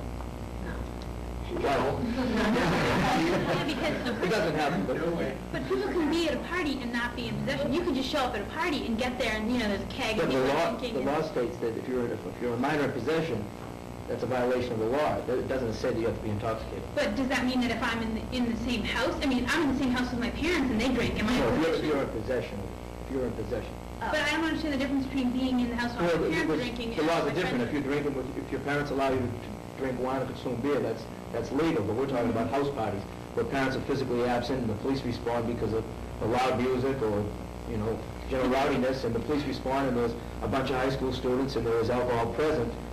I'm asking you, do you think that if we go in the house and we see kids with cans of beer in their hand, should they be arrested? I don't think so, because I mean, if you really crack down and you're just going to arrest everyone, it's just going to push the drinking further underground, you know, and it's just going to be, they'll find, you know, you're going to just find places, like kids will find places to drink. And also, I've seen cops come into big parties and people just like run out the windows, you know, and then they'll just sort of get into any car they can find, you know, and just to get out of there because they know the cops are around, and kids are just spread out throughout the neighborhood and they're running all over the place, trampling people's lawns and so on. It just causes more problems, just havoc, and people are just getting in any cars, I mean, no matter who's driving. These are problems that we have to deal with. And one of the things that we're doing is seeing how peers deal with it. Now, is this the right thing to do? What should the police officer do with that kind of? Let's hold that for a moment while we'll take a call. Hello, caller. Let's have your question. Hi, Ryan. This is Ben. Ben, how did you become a peer leader at this store? Well, I'm not a peer leader. Andrea is actually a peer leader. She could probably talk about it. How did you become a peer leader? I applied to be a peer leader, just write a few essays, and it's just like any other club, really. We have meetings once a week. Anyone who wants to get involved can. So then you might become a peer leader. I could possibly become a peer leader. You think it is possible? It is possible. Yes, it is. It is possible. Anyone can do it. Anybody can become a peer leader. Is that right? Right, and it's basically a voluntary kind of program. Students who are interested come forward and go through the training, but it isn't until they've completed the training that they wear that label of peer leader or peer educator. I see. Okay. I think when he said except for freshmen, I think that brings up another problem, which is a lot of the reason kids usually wouldn't start drinking in high school is because there's a huge amount of exclusion to the freshman class. At least at my school, they're not let in, they're not accepted, and they feel that, you know, though this isn't true, though you don't have to drink to be accepted, they feel that way because they're a little young or they're a little ignorant of how the school works and how the social system at South works. And I think if we try to integrate freshmen more into the South social community, we'd have a little less experimentation at that level, and that's where it starts. That's at least, I know I had my first drink when I was a freshman. I disagree. I think if the freshmen came more into the social scene at North at an earlier age, I would just start them earlier. I have someone who I know at South who's a freshman, and I was talking to him in October, and he was telling me about this Halloween party he was going to have, and about how they were all going to all dress up and stuff, and I kind of didn't understand, because he told me they're wasn't drinking, and for me, I don't know about many parties that don't involve drinking, and I thought that was really good. But it sounded, at first it hit me, I almost didn't understand what his parents were going to be there bottom for apples and such. But, it's good that they do that, and it's something that needs to be continued throughout the grades. You had something. In our school, it's different because we have a smaller school. There's like 40 in our senior class, it's small. So the freshmen are more included in things that we do, and sports is a big thing in our school, and a lot of freshmen are involved. And if we didn't have freshmen in our school, we wouldn't have a school, because they're involved in all the activities and everything that we do, and they're included. There's some things that they don't go to, some certain parties are not invited to, but they're included more than other schools, I think. Yeah, I would say Newton North includes freshmen. It's not, does it sound like it is at South, where they're really sort of... Well, this is Robbie, so maybe another group is Freshmen are kind of excluded? Well, I think so, but I don't think that they could be included as cheerleaders as freshmen just because they aren't fully integrated into the school yet. And how can they go and talk to young kids? We're just the start of school season now. They have to learn about the school before they can. In the summer months they're outside. Now it's going to be inside. Now what do you do when it's cold outside? And baby, it's going to get cold outside. So where do we assemble now? That raises another issue that I'd like to have the people who are in law enforcement perhaps respond to, and I think it would be helpful for parents who are watching the show to know about it. Parents have responsibilities too, and they have legal responsibilities, and if alcohol is used and consumed in their homes and on their premises and so on, they can be liable for what happens to people who then leave their homes. Can I speak to that? Yeah, that is correct. Parents that do have knowledge that people are drinking they can have total liability for the actions if there's an accident or something there are. And it happens a lot of times because they are what's known as a deep pocket. And a 17-year-old kid might not have much money to pay for a lawsuit. So the first thing the lawyers do, they'll look to see where they have to drink.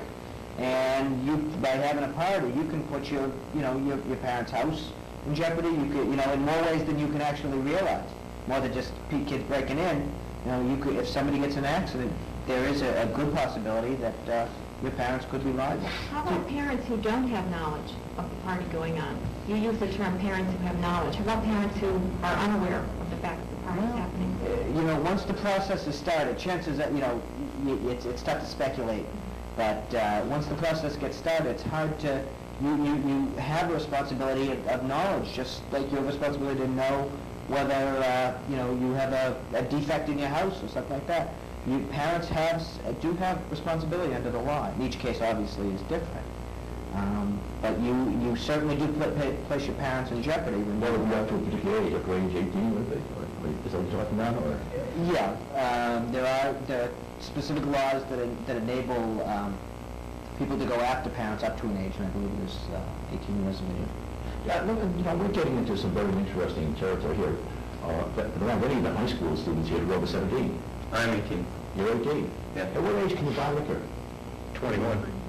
How do you get your liquor? Buyers, fakes. Some kids.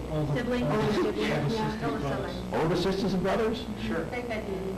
Oh, pardon? Fake IDs. Fake IDs? Fake IDs are so hard because, at least in Massachusetts, it's impossible.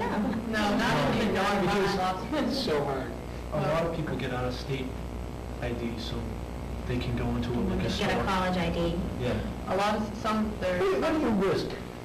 What do you risk when you got a fake ID, or you tell the salesman at the package store that you're 21 years of age and you're only 17, and you got a fake ID? Lose your own assets, right? The package man doesn't care though. He just wants to sell you the liquor. Yeah. And sometimes they I don't think that's altogether true. We license, and that's the last thing they want to do is sell kids underage, because they lose their right to stay in business. And we catch them. Undercover cops. We do. You catch them. We catch If I go them. buy liquor, if I go buy liquor, I get carded, so I think they do care. And we have a number of package stores that will call us up when they have some, what they consider a big ID. We have police officers out there, plainclothesmen, to make certain that you're not, but you know where to buy this stuff, don't you? You're pretty sophisticated. Well, I Pretty sophisticated. You know where to to get their it. parents' houses. parents have a liquor cabinet, they won't This listen is off the bottom a and house take it to party. the bar. Really ask where the liquor's coming from? I mean, it's a question people should ask. No, but would you know where it comes from? Would it make a difference to you? Yeah, it's not hard to purchase, I mean. Not hard to purchase. No, I mean, and it's not something that you're going to ask because it doesn't really matter where it came from. I mean, no one really cares if it's from Brighton or Brookline or Cambridge. Well, you don't have to tell me on camera, but are there particular places that you know that make it very easy for people of their age to buy? No. You're saying Chinese that? food restaurants. I mean, Chinese food restaurants. I'm not, I know they closed down Chinese Ski House because they were abusing their liquor license, but it's still not very hard. I know Chinese food restaurants. Whether it's not like you can buy a keg of beer for a and pint. I tell you this, that as far as the restaurants in Newton are concerned, they're under very close surveillance. There's always a, They're very, very close surveillance, and there have been a number of restaurants, not just of one particular kind of food, but there have been a number of restaurants of all kinds, American food, that have been picked up and closed, and it's a matter of public record. Is that right? That's correct. That's correct. So, in the first instance, we're saying that you know you're sophisticated enough as to how to get it. So we're all together with that. We're not being naive about it. You ask your brother, your sister, a friend, or you pay somebody to do it for you. And somehow you bring it to somebody's house. And the parents aren't home generally. And when the parents aren't home, it's an opportunity for a lot of drinking to take place. Nothing new. It's happened for forever. Okay? But why is it different today? Why is it different today? I think, I was thinking of this earlier when we were talking about how you said it existed 30 years ago. I think part of the big difference is that maybe 30 years ago, it was like there was a certain small crowd, like the thugs, or maybe like, the bad group that drank and smoked in the parking lot and things like that. But now it's like, it's like everyone does it. It's it's the smart people and it's the jocks and, you know what I mean? It's everyone, it's not just... This is something very interesting. I've heard that stated before. It's the brighter kids today that are getting involved with the abuse or use of it. it's all groups, it's not just the brighter kids, it's everyone, it's everyone. Why are you shaking your head? I agree with it. I think it's across the board. Across the board. I've heard that statement, the chief. I've heard that before as well. This is worse though, because it would be better if just the bad crowd drank, but now it's everybody, and so it's being a worldwide problem, and it's becoming... Let's see how, we know the problem, we know the effect, the causal relationship between the first drink and the last drink. Any ideas, any bright ideas that we haven't thought of? How do you deal with it? Is it that, we talked about the flight, knowing what can happen to you. That probably isn't too much of a deterrent today. Probably isn't. You'd say you still take the chance. Still take the chance and bring the beer to somebody's house. Maybe after tonight you won't do it. Yes. Well, I think in working with like the DARE classrooms and talking to busing and other officers, it seems that not to give up on our sort of generation high school now, but to start young is really key, because I went through, I never really had any, besides the peer leadership, I did any official, you have a little training, drugs and alcohol, but no real work and, discussions. And I think if you start younger and start really encouraging kids as a whole, that there are things to do where you don't have to drink. And I think, it'll be interesting to see how, they're in 9th grade now, but how the first wave of kids who've been through DARE, how they can get through high school. And I think once you have a whole high school filled with kids who've been through DARE and a lot of peer leadership and things like that, I think it'll probably get better. This has been our answer through education, and Newton has been a long time, by the way. The DARE program we brought here in 1987, but this has not been the first drug program we've had in the city. We've had a number of educational programs that you're all aware of, I'm certain, over a number of years. And we're trying to separate, and we know that we have some successes, but we've had probably more failures over the years. And now we've tried a new approach to get right into the classroom with officers. And we won't know the results of that for some years to come. That's correct. But rather than do nothing, we've taken some very strong actions, progressive actions, to start moving, and you'd be aware of that. Well, to reinforce what you were just saying, as I was listening to the conversation that was happening just before we started to talk about DARE, it really seems like there's a legacy here. Older kids pass things on to younger kids. You know, they learn where to go, how to get it, and sometimes become the agents, actually, for younger kids to get a hold of stuff. To me, the DARE program and the way it's set up and established allows older kids to offer a legacy to younger kids, but a positive one, as opposed to, you know, some of the furtive, some of the secretive kinds of things that kids have been passing on in years past. I think kids talking to kids, kids teaching kids is a very powerful agent. And after having watched it happen in multiple classrooms over a period of time, it's one of the ways to go, and I'm very convinced of that. Yeah. How do you handle this over at Trinity? Drug education. We have a lot of guest speakers come in to us, people from everywhere. They come in and just talk to us and tell us the realities of it and what it can do. We had people that have been on drugs previously, and they explain to us the effects and what can happen to you if you do it and stuff. And You found that impressive? You found that impressive? Yes, because especially this one man that came in, he wasn't boring, and he was funny and everything, and everyone listened to him and everyone liked him.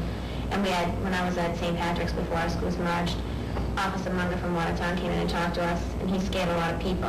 So I guess that when the officers come in, that helps us too. Another thing is, I think that it's really hard to rate the success of some of these programs. We're learning more and more as we try different things, what things need to be done.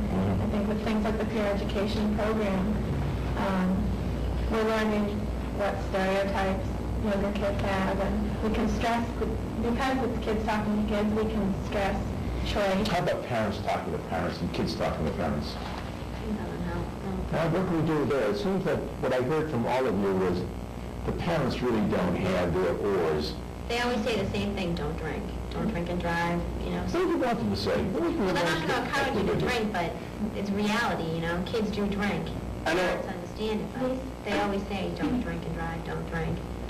I know what my parents said, which I think, I mean, the way I look at this is what they should say, what every parent should say to a kid, and that's that I understand there's drinking going on. If there's a problem, call me no matter what. No matter what time it is. And that's, I think, the safest thing that can possibly happen. My parents know that if I'm in trouble in any way, they'll pick me up, and maybe they will ask questions, but I'm not going to be punished because So you feel where I comfortable talking was. to your parents?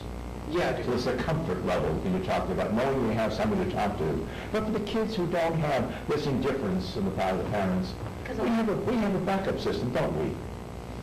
We have somebody they can talk to. We have peer counseling. And teachers. Just call the Newton Police Department. Call me.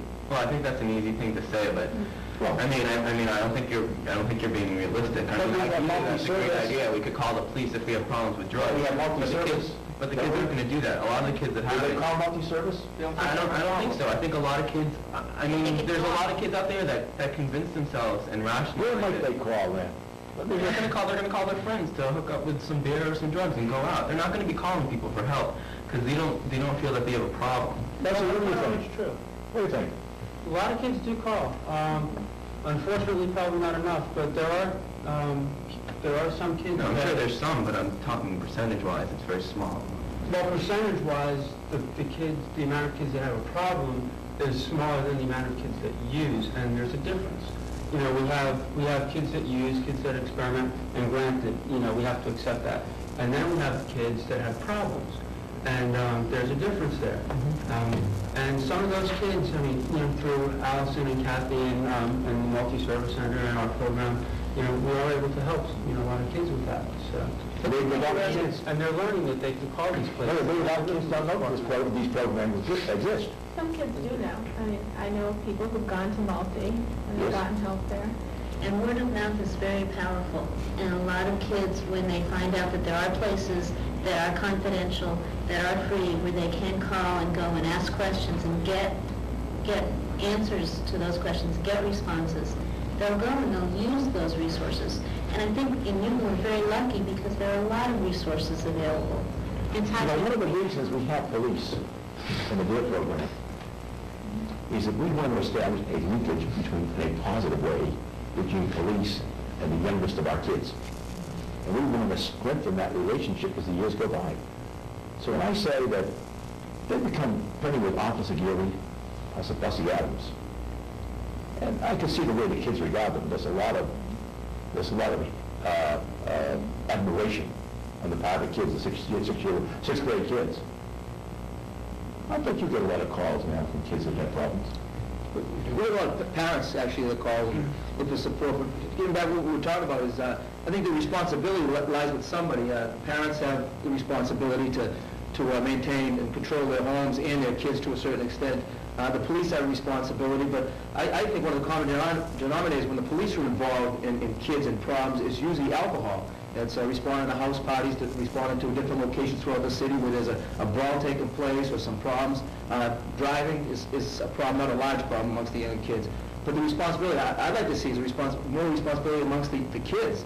They have to learn to police themselves and control themselves, because if they don't do that, if they don't control themselves, they don't police themselves, what happens is that then it becomes a responsibility of the police department. And sometimes the kids are going to have to suffer some severe consequences if they're not on their way to the hospital or something more severe.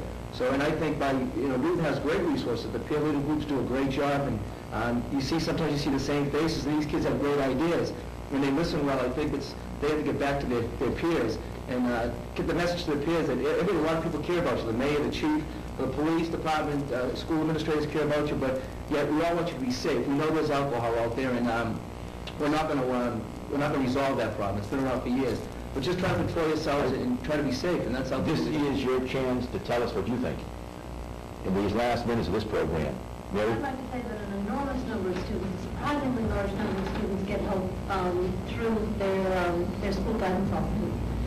What happens is that students will go in, talk to a trusted guidance counselor or to a trusted teacher, and they may not talk about their own problem, but they will tell about a friend who's got a problem. They'll ask for ways to get help. An enormous number of referrals are made that way. And I strongly recommend that kids use that system as a way of accessing help. What about you? Does your department have a resource? One thing that people should understand is when you get the court system involved, a lot of times when it's particularly helpful is when you have someone from a very dysfunctional family. I mean, there are very few really rotten kids out there. I mean, a lot of them come from families with problems, and it's no shame to have that. You have a lot of that. You have it in Newton, you have it everywhere. But if you get the court involved, sometimes you'll have what will take the place of when the family's not giving the proper guidance. You know, the person like a probation officer, and they're very good in Newton, they're very good in Framingham where I'm from, and they can hook you into services, but you still got that somewhat of a clout that a functional family would have for you. And you're not doing somebody a terrible disservice by letting people know that there's a problem out there, because the first thrust is, and as you pointed out earlier, is to get some help. I mean, you don't just want to punish, you do want to get some help. I think there are a lot of resources out there, but I wouldn't call the 10th through 12th graders lost causes, but I think the most important thing that Newton could do as a city would be to start young as they're doing now and hit them hard, show them the facts, tell them the truth, and also start things going around the town, activities that kids can do, starting out in 7th and 8th grade. Because now they wouldn't be acceptable. I mean, I wouldn't go. Because it's not something that we'd be used to. When you talk about tradition that's passed down from the older kids to the younger kids, if this is something that started in the 7th, 8th grade, and kids start doing it, dances, bowling, or whatever the case may be, but set up places where kids can go, then it will become more acceptable as the years go by. So it's not something, there's no immediate answer, but if it's worked at, then it's something that can be definitely fixed, but not permanently. There's always going to be problems, but something that can definitely help. But there's a change now. I actually, about 10 years ago, went through the Newton school system, and this, even 10 or some odd years ago, wouldn't have been happening. And this, I don't know if you guys read, but in 10 years, there's been a tremendous amount of advancement. And you know, I think you should be patting yourselves on the back for doing this, and there for doing this type of thing, and all the police as well. There has been a big change, and I think you really hit it on the head, because there's going to be more, so long as as everybody wants it to happen. It was a matter of communication, too. At Newton Community Service Center, there are programs in the afternoon and evening. At every church, at every synagogue, there are programs, youth activities. If you want to go, there are places to go. In every school, there are athletic programs, there are evening programs. Community schools have hundreds of programs that are, some are free, are inexpensive, that are fun kind of things to deal with. There are programs that are developed at the Hut, the Hyde School. The Hideout now has 7th and 8th grade programs. You have a cultural center here in Newton that is incredible. You have 57 different ethnic groups. You have an art center. How many communities this size have art centers? How many kids have a library? When that new library opens, it's going to be the state of the art. Everything they ever wanted to do there by way of reading and the software and the language opportunities are going to be so prevalent. I mean, those are all really good things. We have more gyms here, but wait till you People are going to be using the point and the problem. Plenty teenagers in Newton. I mean, they're not going to be going to the library. They're not going to be going, you know, a group of 10 girls and 10 guys. I'm not saying that's the thing to do, but there are some things to do to communicate with people. There are places to go and things to do. But they're not Will you be able to address everything that you have in mind? It's not enough. You need a way to attract kids there. I mean, you're saying we have all these things, and it's true, but the fact of the matter is there's still every weekend, you know, there's so many the things that kids do on weekends mostly is go to house parties and drink. And it's, you know, it's just a matter of how you attract kids to these places and that's why you have to start young and you make it acceptable for, you know, and that's the thing to do on the weekend is to go to a center like that, to get involved in a bunch of things. But now, it's just not, you know, a lot of people say, what if we set up they ask kids, would you like it if we set up sort of a place where you can go, and a lot of kids say, yeah, I mean, we'll drink first and then we'll come. The problem with that most of the kids, as they're getting older, they want to be more independent. They want to do things that are not structured, that are not supervised, and they want to be on their own. They want to be seen as adults and see themselves as adults. And part of that is that, you know, adults drink, you know, liquor's for adults. And, you know, they don't want the counselors there or the parents there supervising them. And that's the problem, you know, with at least the older kids. They kind of, you know, they want their space. And unfortunately, not all of them are using their space wisely. Yes.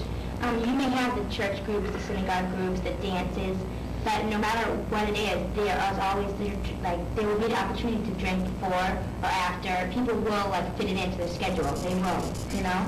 And it's not going to say, well, if we have this, kids won't go out and drink. They'll just do it before or after. And this just keeps going like a cycle. So I guess you got the first thing we started with in terms of the parents know what's going on and how to have house parties in a controlled manner that doesn't turn out to be a disaster, and how you deal with that from a peer point of view, how you deal with that in communicating with parents. But the other problem we have is how do you make available more programs to people who want to use them? The kind of programs that people use, and we do have this dialogue that we have ongoing through our youth commission and through the schools, is to make even greater use of our school buildings. But, as you had to say just a moment ago, when it becomes structured in a school environment, many people don't like the idea of spending more time in school. But you know, there's nothing that's perfect in life. The answers that we're coming up with are going to be imperfect, because there isn't a cookie cutter that's going to make us all think the same way and do the same way. But I think what we're showing here in this program is that whatever the environment we come from, we're having a commonality of problems. That wherever we come from, whatever part of the city we come from, whatever kind of school we come from, there are problems that are common to all of us. And it's how we deal with that problem that's terribly important. We fancy in our city that we've outreached and we've done a lot. But there's a lot more that can be done. There's a lot more that can be done if we can effectively communicate between parents and teachers, between teachers and students, and between all of us and our police department and the district attorney's office. I think in this program, we at least have laid on the table some of the problems that young America is dealing with. We laid on the table the fact that in Newton, while we have problems, we're not the urban centers. We don't have the kind of crime resulting from the problems that we have that are spreading over in the subway into the urban areas. We're fortunate from that point of view, but to maintain it, the price is constant concern and caring and vigilance and communication. Thank you all for allowing us to communicate with all of you out there. This is Open Lines, and I'm Mayor Ted Mann of the City of Newton, and thank you for watching, and we hope we helped. Good evening.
Hi, welcome to the October 23rd, 1990 edition of Open Lines with Mayor Ted Mann.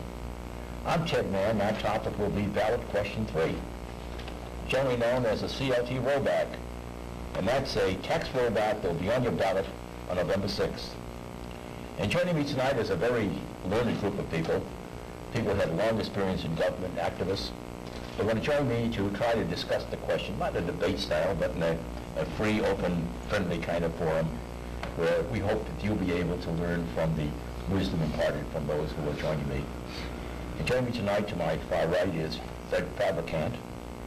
And Fred has been a Newton resident for more than 20 years. He has 3 children in Newton schools and is a past member of the PTA Council. He is the co-chair of the Save 2.5 group, a member of the board of directors of the Newton Taxpayers Association. He holds an MBA from Suffolk University and is a businessman. Sam Robbins, to my right, has been a resident of the city since 1931. His 2 children are graduates of Newton Public Schools, and he has been a longtime member of the boards of directors of both Citizens for Limited Taxation and the Newton Taxpayers Association, sometimes referred to as the godfather of Proposition 2.5. Sam holds an AB and an MBA from Harvard and has operated an investment firm, a counseling business for the past 30 years, Sam Robbins.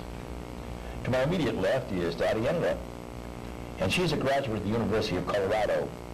She's a 20-year resident of Newton, has a son who graduated from Newton North, and 2 other children currently in Newton schools. She has been involved in PTAs, is the former co-chair of the Newton PTA Council. She is also co-chair of Y.E.S for Newton. And the past 5 years has been the senior project coordinator for the Newton Community Schools. Dorothy. And David Cohen, our state representative. David, a long-time resident, though young in years, is a graduate of the Newton Public Schools with an undergraduate degree from Harvard and a law degree from Boston University. He has 2 children, one in the Newton Public Schools, another not yet of school age. He served in the Board of Aldermen from 1972 through 1980 and was elected in 1978 to the state legislature, where he has attained the role of leadership in. He now serves as chair of the very important committee on bills in the 3rd reading of the state legislature. Well, welcome everyone. Tonight's program is all about Question 3, the Citizens for Limited Taxation, CLT, tax rollback. It is intended to present information to you, not a debate, but rather a chance to learn about the facts about the issue. It will also be an opportunity for you, the viewers, and residents of Newton, to ask this evening guests about any question that may be on your mind. And if you'll kindly hold your questions for about 15 minutes, until about 8:15, so that we will have a chance to get into the subject. And before we get to our guests, it is important to understand the City of Newton's fiscal situation at this point. And let me just try in a very few moments to just give you just a briefing of where we've been and where we are right now. For the past 10 years, the cost of living has gone up between 4 and 6% annually. Our government, our city government, has faced those increases, as well as some costs that have dramatically risen, such as the one group health insurance. I could attach to that also the cost of waste disposal and a number of other things. However, under the provisions since 1981 of Proposition 2.5, property tax increases could only be adjusted upwards at 2.5% of the prior tax levy, roughly $2 million a year. And while state aid increased during the first 6 years of this decade, it has been reduced in the last 3 years. And Newton receives the smallest per capita percentage of state revenue sharing of any city in the Commonwealth. While some receive income 60, 70, some 80%, I'm told, Newton's share of that is roughly between 5 and 7%. So we're not state aid dependent in a sense. As a result, this past year, 1991 budget year, we were $7.3 million out of line as we prepared to meet our requirements for this particular fiscal period. Newton received $2.9 million from a Supreme Judicial Court decision on local aid, which held that the governor illegally withheld funds due to the cities and towns.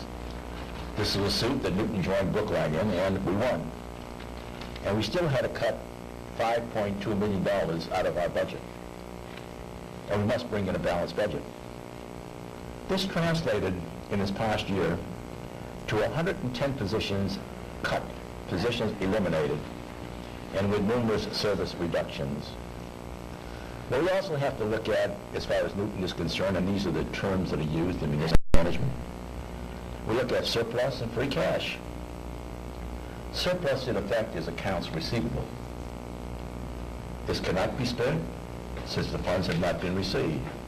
For example, the money does not exist at the moment. Free cash, for example, are the funds available over and above anticipated revenues and the operating budget. And we generally use this money, when we have it, for capital improvement. This year, because of the tremendous increases in health insurance, we were compelled to use $600,000 to balance our budget of the so-called free cash. And it's important to note that had we not won that Supreme Judicial Court decision, the city would have only had $50,000 in free cash. We're projecting even steeper budget reductions in the future years. And we no longer have the reserve taxing capacity that we had in prior years, which we parceled out as we needed the money to run the city operations. And finally, the other component that we, with some predictability in the past, have been able to utilize has been growth of new construction. And we've used that to balance our financial demands for an operational budget. And with all of this, as I've talked to you, Fred, about, and over a period of time, as we've talked about financial city, we're very fortunate in the fact that the city of Newton enjoys the best financial rating by Moody's investors. Best you can get, the only city in Massachusetts to have a Moody's AAA rating, coveted. We've earned it these past 18 years. So there we are. Jump ball. Now let's discuss the issues and let's get to what CLT is all about. Fred, why don't you kick off? Why should people of the city vote for CLT? The state is in a mess. The situation has been deteriorating over the last 3 years as the state's deficit has grown and grown and grown, making us grown, of course. Interestingly enough, the state, in its infinite wisdom, has seemed to heap upon us some generous tax increases. And with each new tax increase, the deficit has grown bigger. Extraordinary circumstance. And as these taxes have increased and the deficit has grown, the economy has sunk into the sea. Now, I believe there are fewer than 100,000 homeless people in the state. But 100,000 people have lost their jobs in the last year. This is a result of what the state has been doing and how bad the economy is. And if you can believe this, 40,000 people have lost their homes. If you pick up the auction page of the Sunday Globe, you will see not homeless people, not mentally retarded people, not indigent people, but producers of society, people with families just like you, just like us, who have lost their homes because of this economy. Now, we have to do something about this. CLT offers a solution in question 3. The opposition offers a solution.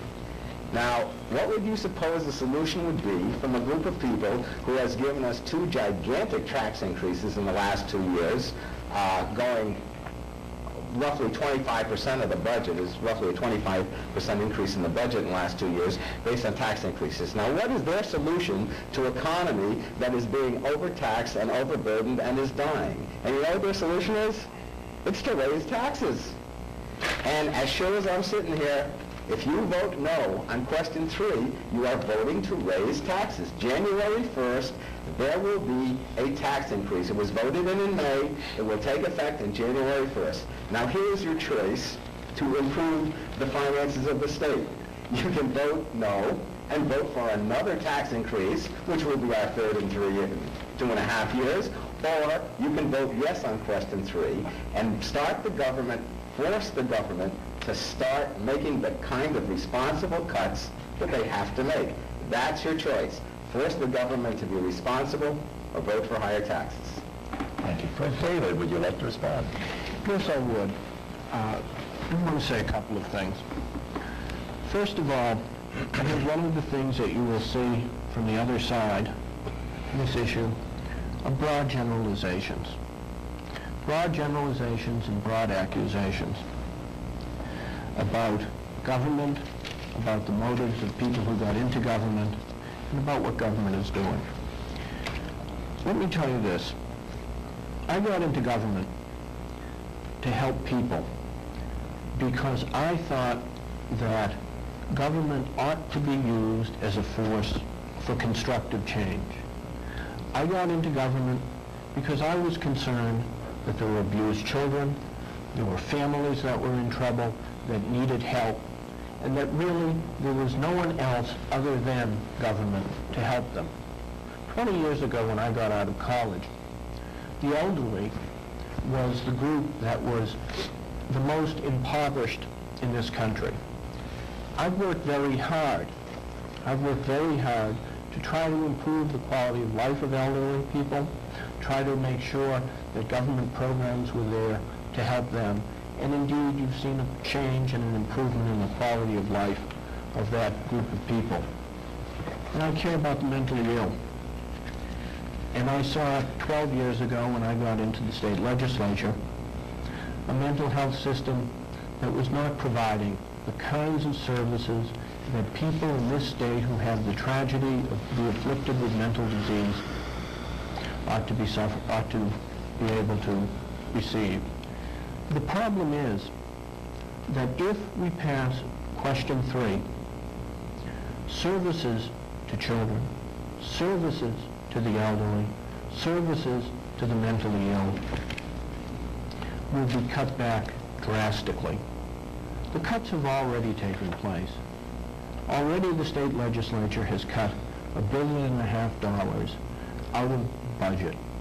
Cut $1.5 billion from your programs that are meant to help citizens. If we have to cut, as Fred mentioned, another $2 billion in services, the pain is going to be even greater. And the ironic thing is, it's not even going to be helping business or the financial picture of the Commonwealth. In fact, Moody's has indicated that if question 3 were to pass,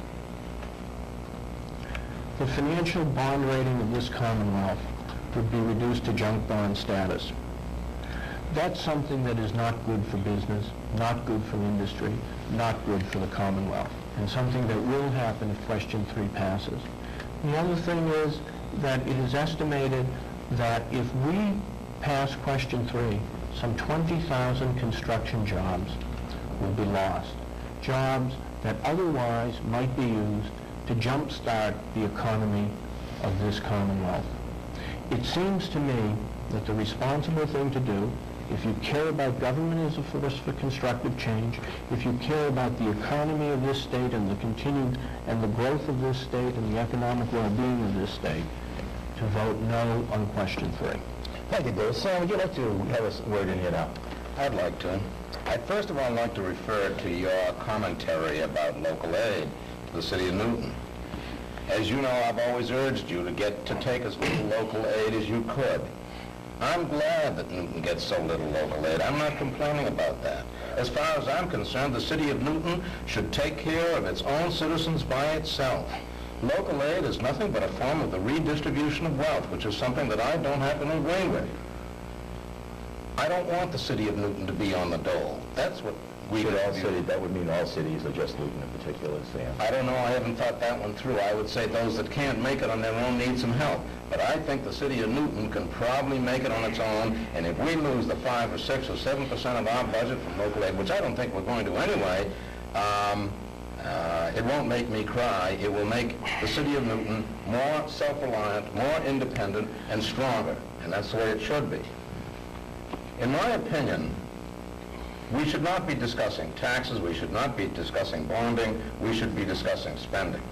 Incidentally, when you get into bonding, you're in my department. I'm an investment counselor, as you know, and my clients, the individual clients that I have, not the pension funds and the profit-sharing trust, but the taxable individuals that I have buy a lot of Massachusetts bonds, and as a matter of fact, we have bought Newton bonds on occasion. And I have here a prospectus of the latest bond issue of the state of Massachusetts. And if you will just let me find it for 1 second, I would like to show you that in 1987, the debt service was, call it 5%, 4.7% of the total budget of the state. Now it's 6.2%. If you roll it back, if you roll the budget back from 13 billion to 12 billion, which is what CLT is proposing to do, then the debt service of 860 million becomes 7% of the budget.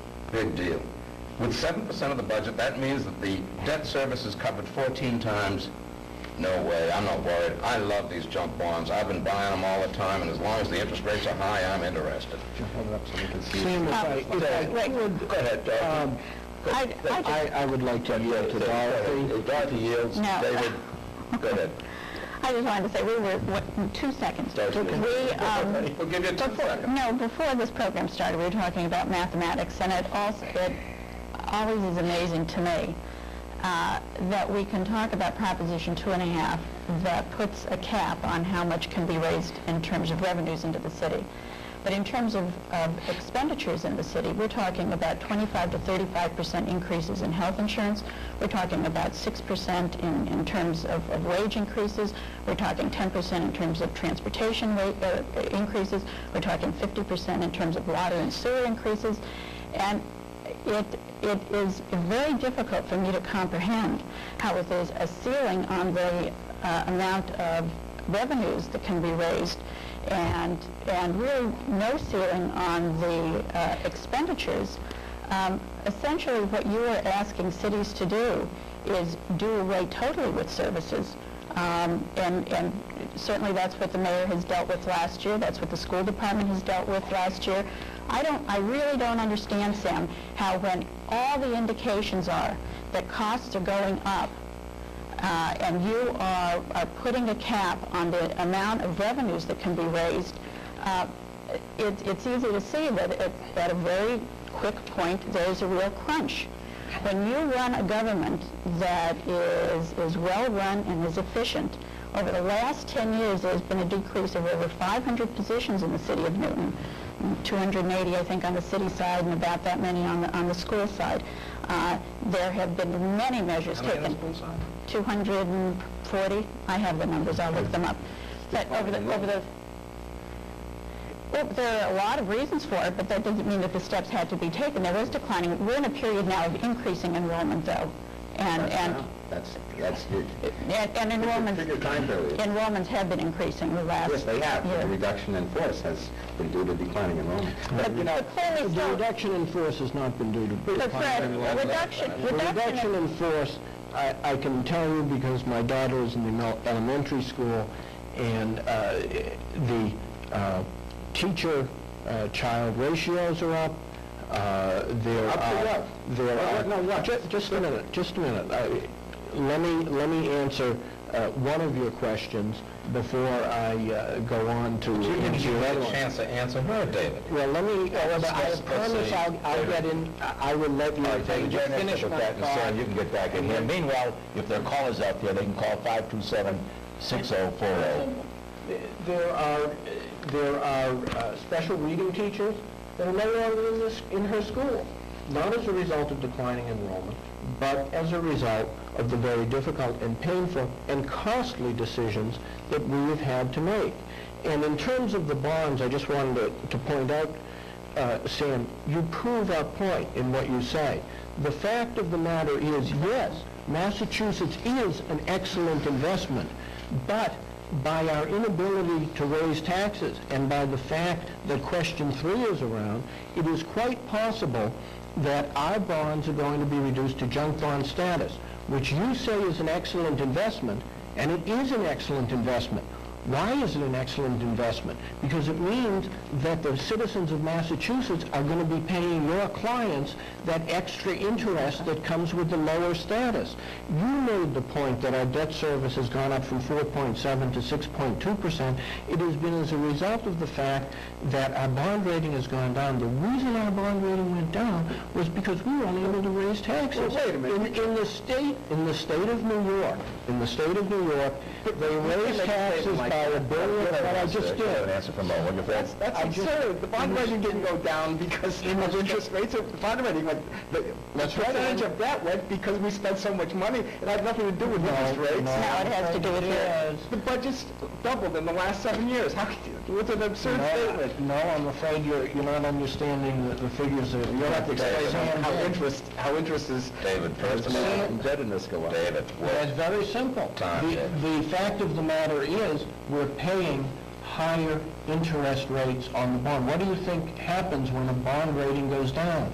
The interest you pay on it increases. That's why it's such a good investment for Sam's clients. And why the mayor is so pleased with the AAA bond rating, because it means we can borrow money at less. Debt service, I don't want to spend a long time on this, but debt service has grown from $524 million to $860 million since 1987.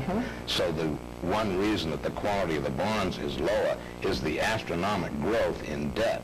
In my opinion, states shouldn't borrow, cities shouldn't borrow, we should go on a pay... David, now you were talking, now let me finish. I'm sorry. I'm just learning from what you say. You said that the ratio of bonded indebtedness that we have now is quite healthy. Now you're turning around and saying it's not so healthy. David, we could spend an hour discussing bonds. I want to react to what she said about the skyrocketing of expenses. Go ahead. You have great sympathy. I have great sympathy for I have genuine concern for genuine victims of society. I have never heard either one of you. I have never heard any of the no people show any compassion for taxpayers, the people who are paying the bills. We're taxpayers. You're always talking about how this is escalating and that is escalating and this is skyrocketing and that is inflating. But the real income of the people, the working people. I recently saw, I should have brought the figures with me, an up-to-date analysis of the average income in America from 1977 to the present. The average income of a working family has gone from $25,000 in 1977 to $25,000 now. But inflation has destroyed a quarter of that income, and taxes have destroyed, net after taxes, that 25,077 is now 23. So you've had a decline in nominal income and a decline in real income because you people insist on constantly spending a larger portion and then go about wanting to tax a larger portion of the real income. Now, don't forget what the ultimate source of support for the genuinely needy is. Us taxpayers, you taxpayers. If you don't have an economic climate that encourages growth and that encourages employment, right now you've got 200,000 unemployed people who were working 2 years ago who are now unemployed in the state of Massachusetts. Take 200,000 people and multiply that by 25,000, that's $5 billion worth of income. Now listen for a minute. Now let's tax them at 5%. 5% of $5 billion is $250 million worth of revenues. When the state talks about losing revenues, it doesn't go up in smoke. If they're working, it's back in people's pockets to spend. But when they're unemployed, we have created an environment where businesses won't come into the state, where people won't come into the state, where people are leaving. I have here in this prospectus statistics that show that there's been an 18% decline in new incorporations since 1986 in Massachusetts versus a 4% decline in all of America. But there's a difference. That's very interesting, what you're talking about in terms of tax burden. You should know that the tax burden in the Commonwealth of Massachusetts vis-a-vis every other state in the Commonwealth is comfortably in the bottom 20%. Absolutely. Just a minute. It's very simple. You know, I'd like to comment. Well, let me explain it. I will explain to you exactly what it is. That is totally In terms of total taxes. In terms of taxes as a percentage of income. Yeah, but do you agree with me that in terms of taxes as a percentage? Let me explain Let me explain where I got that data from. No, as a matter of fact, it is the only... I think you don't agree on this. No, but could I think you don't agree. It's very... We're not going to resolve it here. We're not resolving it. I would like to... I want you to tell me the telephone number. Okay. So you can answer the other question, right? Bottom 20... 527-6040. We're ready. Are we ready now, Jim? We're ready to receive your telephone number. Meanwhile... Mr. Mayor, though, can I... We have an issue. Need to tell them where that number came from, because it's... Where did the number come from? Okay, you have to understand that Alaska is the most... From Alaska? Alaska is the highest tax state on the scale that he's using, and there's no income tax, there's no sales tax in Alaska. And the reason is that the number he is using has to do with total taxes collected. It has nothing to do with what people pay, it's total taxes. Now, Alaska ships oil to the lower 48. Massachusetts buys that oil and pays a tax. So Alaska is number one because they collect more tax revenue per capita, but it's not from their citizens, it's from somebody else. Are you seriously saying that is the factor in every other state? That's silly, because what Alaska will tell you... right now. If you take taxes paid per capita, you're number 2 in the country. That's Alaska. Except the taxes per capita is the most irrelevant statistic, and I'll tell you why. It's very simple. The issue on tax burden is how much of your income is taxed, not the dollar amounts.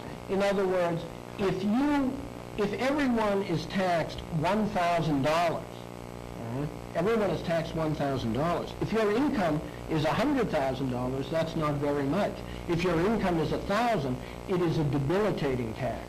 The only tax that truly reflects the burden on the taxpayers is tax per income, not per capita. Let me just make one final statement. Nonetheless, have to admit that taxes per capita, in 1987, we ranked 6th in the nation, which suggests that the other 40-odd states somehow or other were paying their bills without as much taxes. No, we are now believed by the revenue. statisticians to now be number 1 as of December 31, 1990. They're expecting us to be. And you will agree that my statistics are correct. on taxes per income. They're totally irrelevant. I'll let the listeners decide. We all agree that taxation is very heavy here.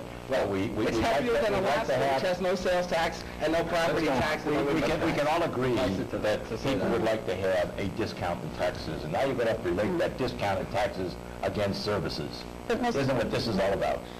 Mr. Mayor, one of the things I would like to respond to is what Mr. Robbins said about lacking compassion for the taxpayer. Yeah. To me, that really is maybe the bottom line of the CLT proposal, is the lack of compassion that I think it represents. You talk about the lack of compassion to the taxpayer, but we see right now, without even the passage of CLT in terms of budget cuts that have been undertaken, there are tremendous cuts that are really hurting the elderly, the disabled, the Office for Children in Newton, an institution totally wiped out, helpful with abused children in children's services, cutbacks in daycare vouchers, all those kinds of services that indicate the kind of compassion and the kind of caring that we have as a people are being done away with. Now, if CLT passes, people have to be very clear that those cuts will be even deeper. Not only that, I thought it was very amusing, actually, this afternoon, because I did listen to our pals on WRKO for a while. And everything that came up, people were calling up and saying, but, gee, there might be cuts in the MBTA. And good old Jerry said, what do you mean? Nobody said there had to be cuts in the MBTA. And then somebody called and said, gee, there might be tuition hikes at the state colleges. And he said, what are you talking about? Nobody said there had to be tuition hikes at the state colleges. Every single thing that people called up and said might be affected, his response was, nobody said that area has to be hurt. And it is absolutely amazing to me, with all the cuts that have taken place and all the cuts that are going to take place, if CLT advocates say none of these areas have to be cut, have to be touched, where in the world do you touch them? I'm glad you asked that question. Okay, can you hold it for a minute? We have a caller. Caller, you're on cable. Please ask your question. Yes. Usually the community. You lost him. We have a different connection. Fred? Caller, it's 527-6040. Please call back. You're our first one. Imagine you're on the Sam Robbins, David Cohen program now. While we're trying to figure out why Alaska's more highly taxed than us, I'll tell you where to cut. You know, the problem with the state is Billy Bulger's cousin. And the people on the other side never mention this. Now, here's who Billy Bulger's cousin is. He was a clerk of the courts for approximately $35,000 a year. You probably know exactly what they make. And he prepared for this prestigious job by working for a fish store for 9 years. And he holds this job. And that's what's wrong with the state. And that's where the money goes. Suggesting that you can cut $2 billion out of the budget? Absolutely. Absolutely not. Wait a minute. She got to speak for 2 minutes, and now I would like to respond to her. And I would respond by telling her there isn't an entire payroll in the entire state. Do I get to speak or does he get to cut me off? You'll get to speak. That's a caller right now. Can I speak? Yeah, you will. That's the caller. Well, let me answer your question. You cut me off to talk about Alaska. He's got a call. We got a caller. Go ahead. Hello, caller. You're on cable. Let's have your question, please. Yes. When a community borrows money, part of the debt covered by the money borrowed was to lower the debt instead of the bond rate. If we lower the debt, then we lower the bond rate. Many response to that. I didn't understand the question. Perhaps the line was out, but Fred, would you go on? Yeah, the question is where to cut. And nobody addresses this issue from the other side. The fact of the matter... Oh, no, we address the issue. We have piled waste upon waste. And I can tell you that Jack Flood thinks he can cut $2 billion. Evelyn Murphy said she could cut $300 million just by getting rid of some middle management consultant. A lot of those consultants... I'm sorry, David. Let me speak, and then you can rebut. Let me finish. I'm trying to get a give and take, but if you would like to continue, go ahead. If I can speak, then you can speak, okay? And you can tell me where I'm wrong on this. Darrell Swisser, who served in the State House, has said he could knock off $2 billion by falling off a log. And the problem isn't so much that if you look at every single little thing, you'll say, well, what does it add up to? It is a way of doing business. There are now more people working for the state than there were by about 40,000 than there were 6 years ago, and there's fewer people in the state.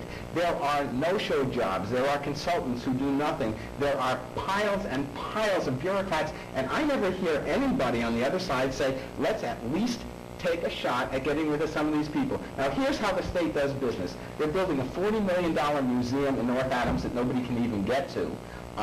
New Braintree, I'm sorry, you asked me where to cut, and I'm going to tell you where to cut. It's not costing the state any money. We got the caller. We'll get the caller on, and you get right back on, Fred. We'll call you right back. Sure. Hello, caller, you're on cable. Your question, please.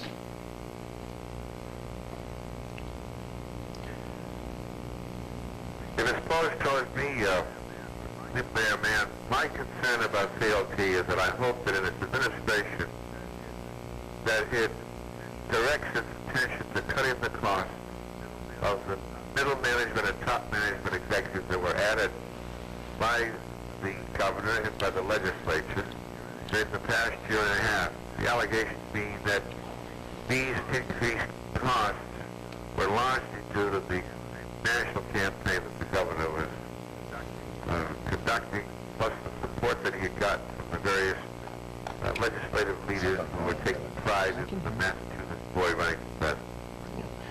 Okay. The question basically is that this middle management and top management that apparently are not being affected, and these were put on during the campaign for president. Is that basically what we heard?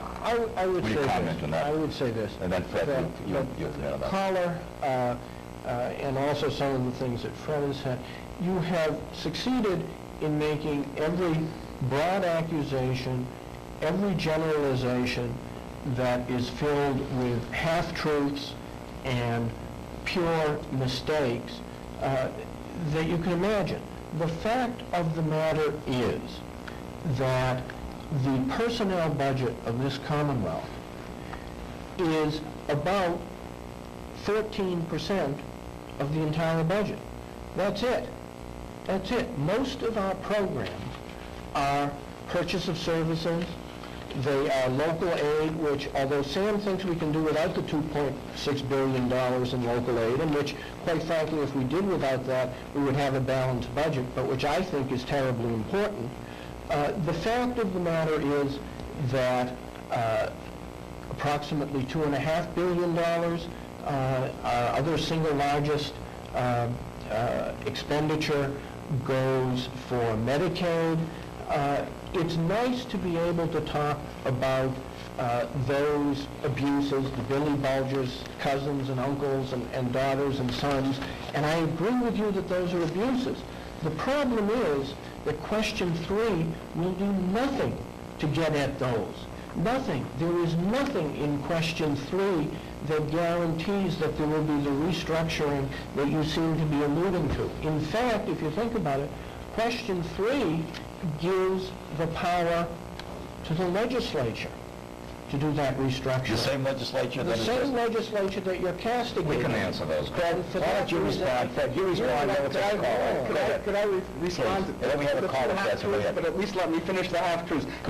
You said I made broad generalizations, wrong remarks, and half-truths. You didn't say what. And I challenge you to prove that anything I've said is wrong. Okay. We were supposed, for $12 million, we had a turnkey operation in the New Braintree prison. Without quibbling numbers, at this time it's going to cost us well over $100 million. We have at Bridgewater State Hospital 4 psychiatrists. 3 of them are $125,000 apiece, and one of them is $200,000 apiece. We have over 100 teachers in our school system, in the state school system, earn over $125,000 a year. We have people's wives and friends and secretaries on the budget, and it's not just And you can't pretend it's just the people on the budget. It's the way we do business. And the way we do business is they tell us that this is a debt budget. There's no money for education. They put in a $22 million phone system in UMass Amherst, and it's the largest phone system that's ever been installed. Made your point, Brad. David, you want to... It's an entire way of doing business. You made your point. Talk to you. David. First of all, your half-truths and misstatements. Be specific if you're going to accuse me. Let's have a debate between you two guys. I'll get you in, Sam. You want to call calls and you want to answer. With respect to New Braintree, the amount of money that is budgeted in our budget for a prison in New Braintree for fiscal year 1991 is zero. Zero. The 4 psychiatrists that you're talking about in Bridgewater State Hospital, let me tell you what they do and why we can't get anyone else to do what they do. Bridgewater State Hospital is the prison for the criminally insane and very often dealing with the sexual criminal offenders.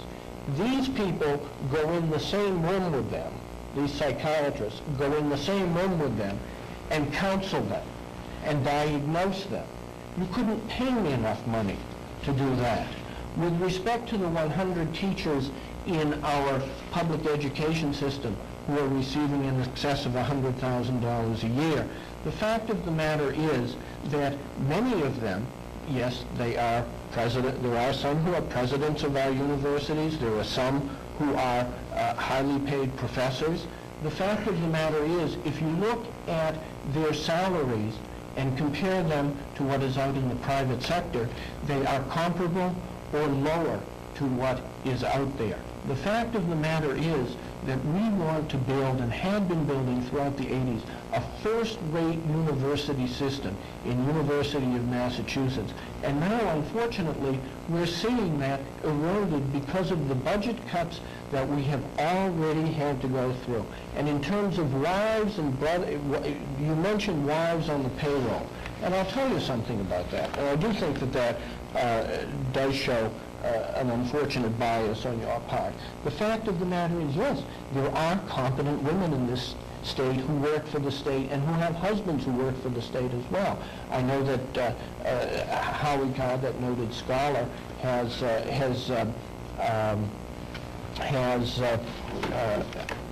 outlined many of them. In fact, one of the ones he outlines is a colleague of mine whose wife works for Senator Bulger. What he didn't tell you is that she worked for Senator Bulger before she met this rep. And the fact of the matter is, while I see it as a real problem to hire your wife, to make your wife your secretary or make your wife your aide, I don't see anything wrong with making an aide your wife. All right. No. Okay, can we take a call and then get back to Sam? Your turn, Sam. Hello, caller, you're on cable. May we have your question, please? Yes. I'd like to make a comment. First of all, the legislature gave the biggest tax increase that we've had recent years this year, a 20% increase in income tax and wages and salaries, a 10% increase on investment tax, 10 to 12. I'm afraid we're not getting, there's something wrong with the... I can make out what he's... Can you make it out, John? Make it out? Well, you're just a double block. You should get over here. Yes, I agree with that. He's complaining about the tax increase. It's not extravagant for the legislature to give us such a huge increase for your CLT. We have a problem with it, listeners, viewers, we have a problem with the line. I'll tell you what. Would you work on the line outside? David, we have a translator. David, translate. He just got back from Moscow. Right. This person who you're slandering basically said that the legislature just voted the largest tax increase in the history of the state, and he then went along to catalog it in what we did, and then I missed some because both you were saying he was from Moscow or something, and I missed a little bit. The mayor was saying we couldn't hear it, but then he basically asked, what do you think about all that? So his question was, yes, we did in 1990 pass a very big tax bill. There's no question about that. We had a huge deficit. Throughout the decade of the 1980s, the legislature voted to reduce taxes 10 times and reduced the annual tax revenue to the state by about $750 million. Now, I didn't think that it was the wisest idea at the time, and I have to go back to basic economics, and when I think of basic economics, I think of the first economist in the world, which of course was Joseph,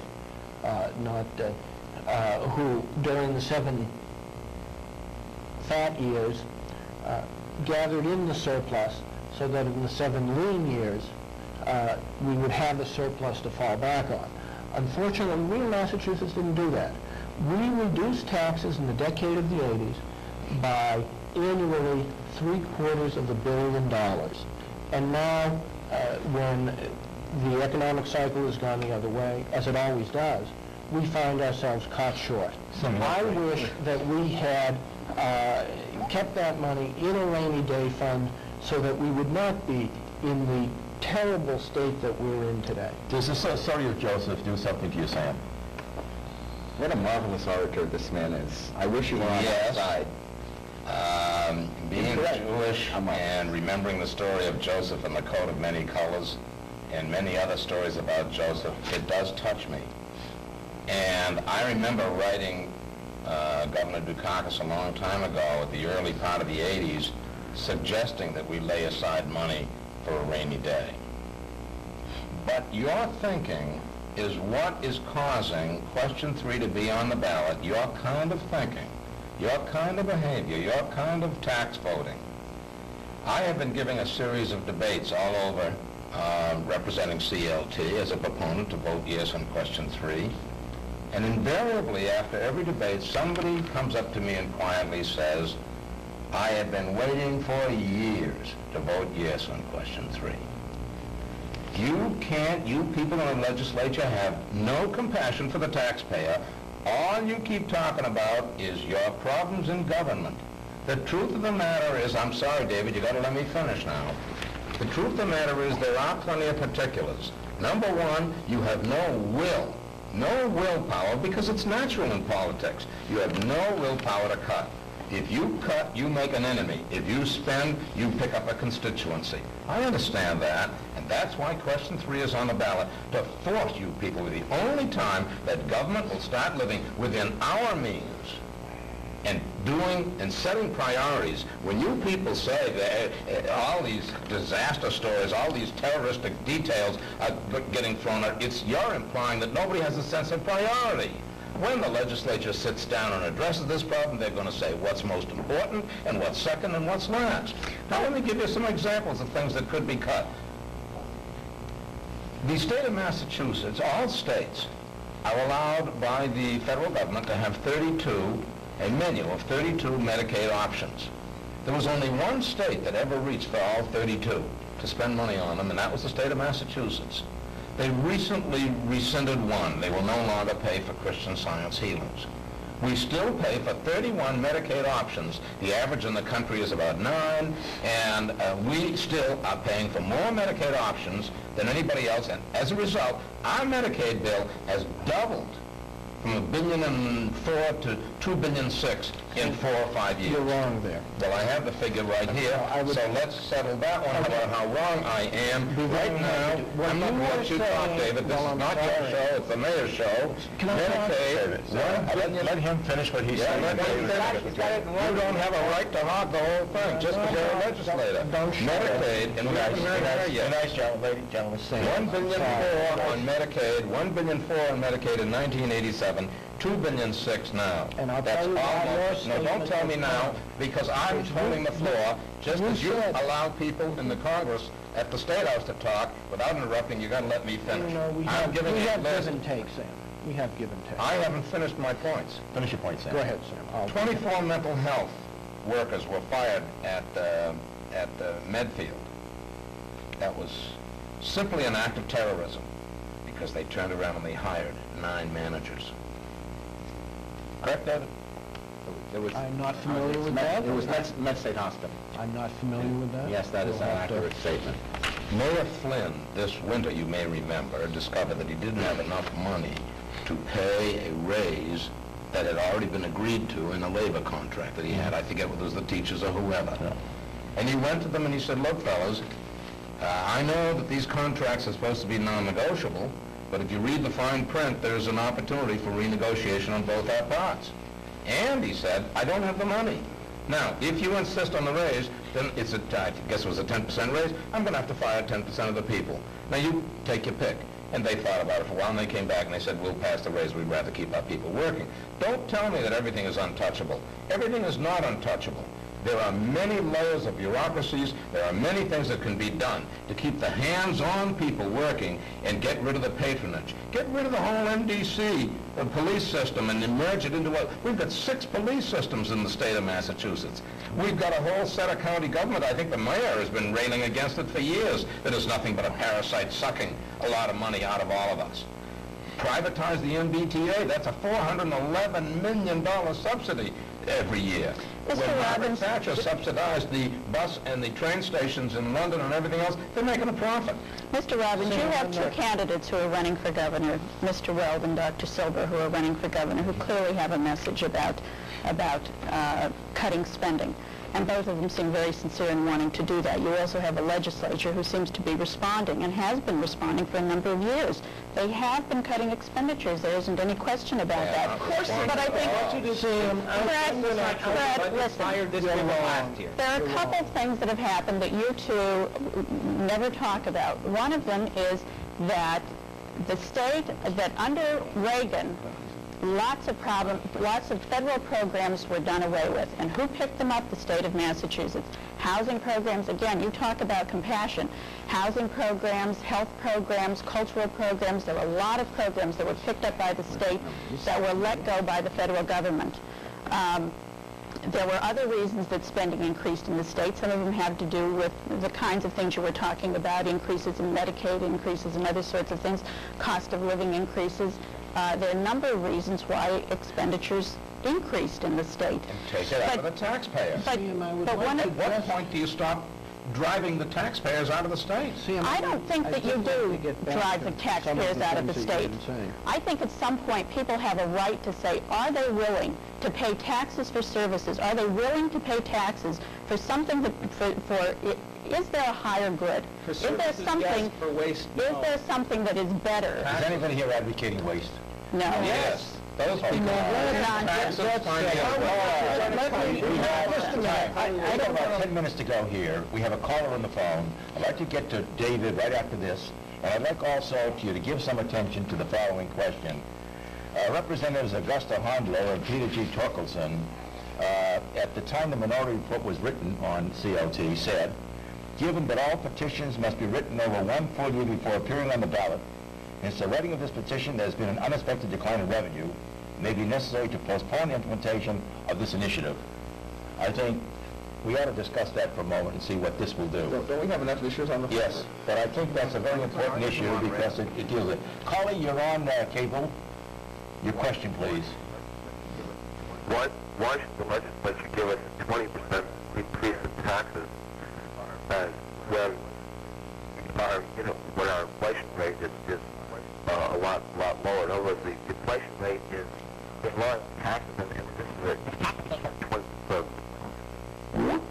David, how do you interpret that one? Yes. Sounded like Donald Duck this time. This time he said, why should the legislature give us 20% increase in taxes when our rate of inflation is much lower than that? And I would say this, that if you look at what we're doing, and you look at the kind of programs that have been absolutely devastated by this crunch, you'll see why, and I'll be happy to illustrate that. 2 minutes apiece. We only got 8 minutes left. See, and I want to get back to some of the things you said when you wouldn't let me address, but then I would address I'll later. tell you what, can we extend this another 15 minutes? You said, Yes? Okay, we'll extend it if it's all right. Do you have the time? We'll extend 15 minutes. Take the time. Go ahead. all right. Sam, you said, our problems in government. The fact of the matter is, it's the public's government, and the problems of government and the issues that we're trying to help on are the public's issues. Now, what I said, you said that as a result of our taking our 32 Medicaid options, we had doubled the Medicaid budget. No, I did not. That's what you did No, say. I did not. That's No, what I you think said. that's- You said as a result... I did not. Yes, you No, did. I did not. I That's said what I was doubled, objecting... No, and you I said we... both of... David, stop Sam, I putting was words in my listening- mouth. I was listening very carefully to what you said. Not because carefully enough. I realized what you had said. Then that was not his... Do you want to restate it, Sam? Sam, if that... Can I restate to you what I said? Let him restate Fine, it. no, I understand. What you're saying... May I restate what I said? Sure, well, go ahead. I said, the state of Massachusetts has 31 Medicaid options now, well in excess of what most states have, and I said that the Medicaid budget has doubled for a whole host of reasons in the last 4 years. Doubled. Right. Well, I'll tell you, what you clearly implied was that the 31 options were as a result of it. But I will say, being let's talk extravagant. about those extravagant.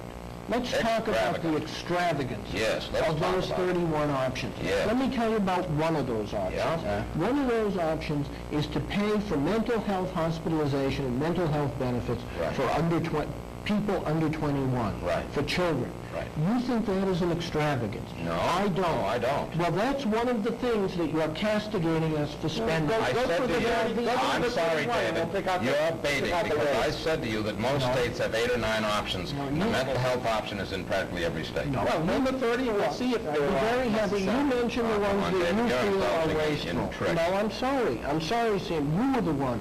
And the fact of the matter is, the other interesting thing is... fertilization? Is that necessary? The other interesting thing... They paid for that in the last year. We'll talk about that. I'd be very happy to talk about that. important. But the fact of the matter is, Fred is talking about waste, Billy Bulger, and the biggest example you come up of waste, Sam, is you have talked about local aid and you have talked about Medicaid. Now let me tell you something. I didn't call either of those waste. Oh, no, We're working together here, David, and he's doing it one end and I'm doing the other end. Sam, Let's look at it as a whole here. I'm sorry, Sam, but you talked to me about the dangers of local aid. And That's not I'm going sorry. anywhere. David, This is the matter. It's not question three. Okay, let's go, on this particular end of it, let's go just 30. David, wind this end of it up, will you please? All right. I would say this, that you have not shown where those cuts ought to take place. Don't have to. The fact of the matter is, yes, if you're talking about taking $2 billion away from the people's programs, you ought to say where it's going to come from. And the other thing is, you have said that the legislature, that we have not been cutting. I can tell you only too painfully how much we have been cutting. In child care, we spent in 1989 $70 million. We're now spending $40 million. In home care for the frail elderly, in mental health services for people in our communities so that they can stay in our communities. For so many human services where human service funding has been reduced over the past year by in excess of $400 million. The cuts have been there. The pain has been taken. I know because there are many of the programs that I fought for in the 1980s, I am seeing decimated in the 1990s, and they will be further decimated if this petition, question 3, passes. Can I... We gotta break this off. We're gonna break this off right now. Can I get like 30 seconds on that? No, I tell you, we've got to go right into, we're going to this particular segment. We've got a break right now. We'll be back in just a moment. We'll be back in just a moment as we move into the next extra 15 minutes of this discussion. It's been very stimulating, so just stay with us while we switch the tape. This 527-6040 is our number. This message is dedicated to the weekend athlete who monkeys around with activities he's just not in shape to handle, like chasing balls and tempting falls, like trying to swing straight when his back is crooked. Guys over 40 will do anything to attract attention. The American Chiropractic Association and your family doctor of chiropractic remind you, if you don't get in shape, that sport is going to make a monkey out of you. Do you have a condition such as a heart problem, diabetes, epilepsy, or an allergy? Or do you take medication on a daily basis? In an emergency, a medical team must know. A Medical Alert bracelet can tell them for you. Even if you're unconscious or too ill to speak for yourself, your Medical Alert bracelet or neck chain shows your exact medical condition and gives emergency personnel a toll-free number to call 24 hours a day for more detailed information. Join Medical Alert. Call now toll-free 1-800-ID-ALERT.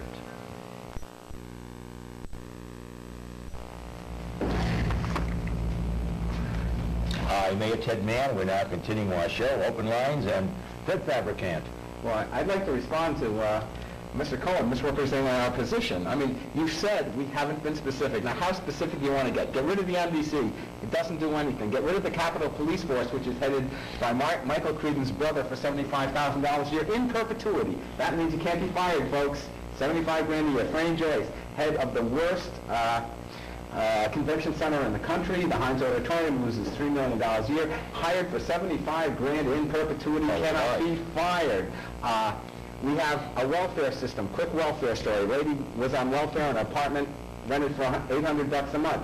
They took her out of that apartment, put her in a motel, $800 a week. Now, that doesn't show up as a specific cut, but it sure is a bad way of doing business. I can list you cuts on forever. I don't have time to list all $2 billion. But don't say we haven't been specific. Barbara Anderson put out a list here of extravagances and things that can be cut. They are in the hundreds of millions and the billions of dollars. You can get cuts from lots and lots of people. The very fact that you can't see them and accuse us of not listing them tells us what the problem is. Dorothy Coy. Well, I think it's interesting that you talk about Barbara Anderson, you know, talking about where all the cuts can be made, because when it comes to really facing where the cuts are being made now and how those will continue, you know, she's not ready to deal with those really dramatic cuts. I wanted to take you on a couple of things, Fred. Doesn't have time. Well, no, I'd be happy to take a look at that, because I've never seen anything like that Barbara Anderson is. Actually, Jim Brody the other day asked her a million times to really be specific about where the cuts are. Now, in fact, I think people would applaud, and when you talk about us not being interested in where the fat is and making government more efficient, I think you're wrong about that. I think, you know, that is something that we all share in common. But in fact, take on the areas that need to be cut. What you're doing with the CLT are not cuts. It's more than an amputation. You know, the operation is successful, but the patient died kind of thing. And I think you would find a great deal of support from a lot of people in some of the areas that you're suggesting. But as David pointed out before, that isn't what CLT is all about. CLT is about a rollback of cuts of $2.38 billion of a $12 billion budget. And as David pointed out before, if you were to fire every single person who worked for state government, every single person, professors, MDC policemen, social workers, every single person, you'd still have to come up with another $250 million in cuts. You know, where are you going to get those? It's not just that there's waste in terms of personnel, and it's not that that's where the money goes. There are monies in programs that are incredibly important to people. Fuel assistance programs, housing programs, all those kinds of areas. I don't think what people are aware of is if CLT passes, there are a lot of hidden things that are going to be touched. There are hundreds and thousands of people who are living in housing subsidy programs, and if CLT passes, those housing subsidies are at risk. And those are the unseen kinds of things. Sam? Good. What you are saying is the legislature and the new legislature and the new governor have no sense of priorities, and they're going to kick people out of their subsidized homes before they kick the bureaucrats How much out. time do they have to act on it, Sam? Let's say the legislation was passed on the 6th of November. I imagine that the legislature will very shortly after it's voted in, after we win, I imagine that they will vote to not implement it until July 1 of 91, to give the new governor and the new legislature a chance to study out how they're going to achieve the people's. Is that realistic, Dave? Well, I mean, you know, I defer to Sam in terms of the what the legislature is going to do in his petition.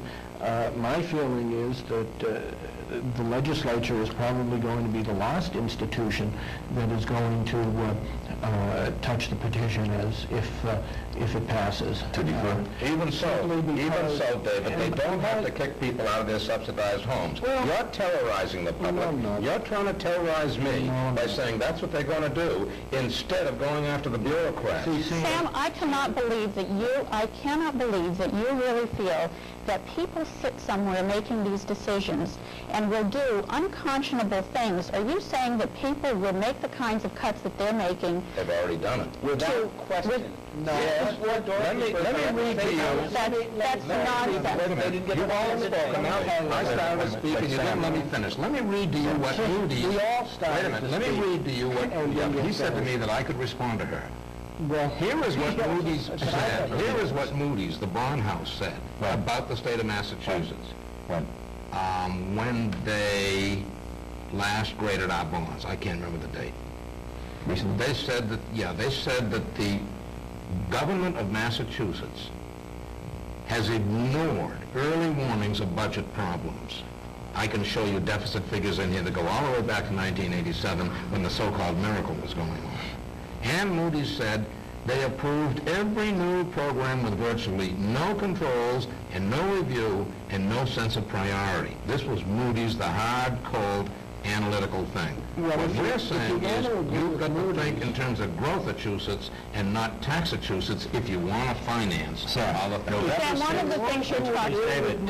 David. Fine. Moody's has also said that passage of question 3 will have a disastrous impact upon... It's my bonus to disagree with them. Okay. Politicians This disagreement takes place when you feel the Moody's is right and disagreement and think they're wrong. You have the right to be selected. We all do. Fine, that's fine. But November 6 comes and is passed. And the same legislature that got us in all the trouble you're talking about is going to be back to vote on it. The new governor doesn't take office until January 1, okay? New Speaker of the House and new President of the Senate after January 1. What is the immediate effect going to be? What if the legislature says, you fellas voted for it, the voters voted for it, no rollback on the date that this must take effect? Then they get to work. What will happen? Then they get to work, and they're going to have to figure out where the cuts are going to have to be made. What do you think? Mind you, we're talking about an 8% cut. Can we all agree? 13 billion to 12 billion. Can we all agree, Sam?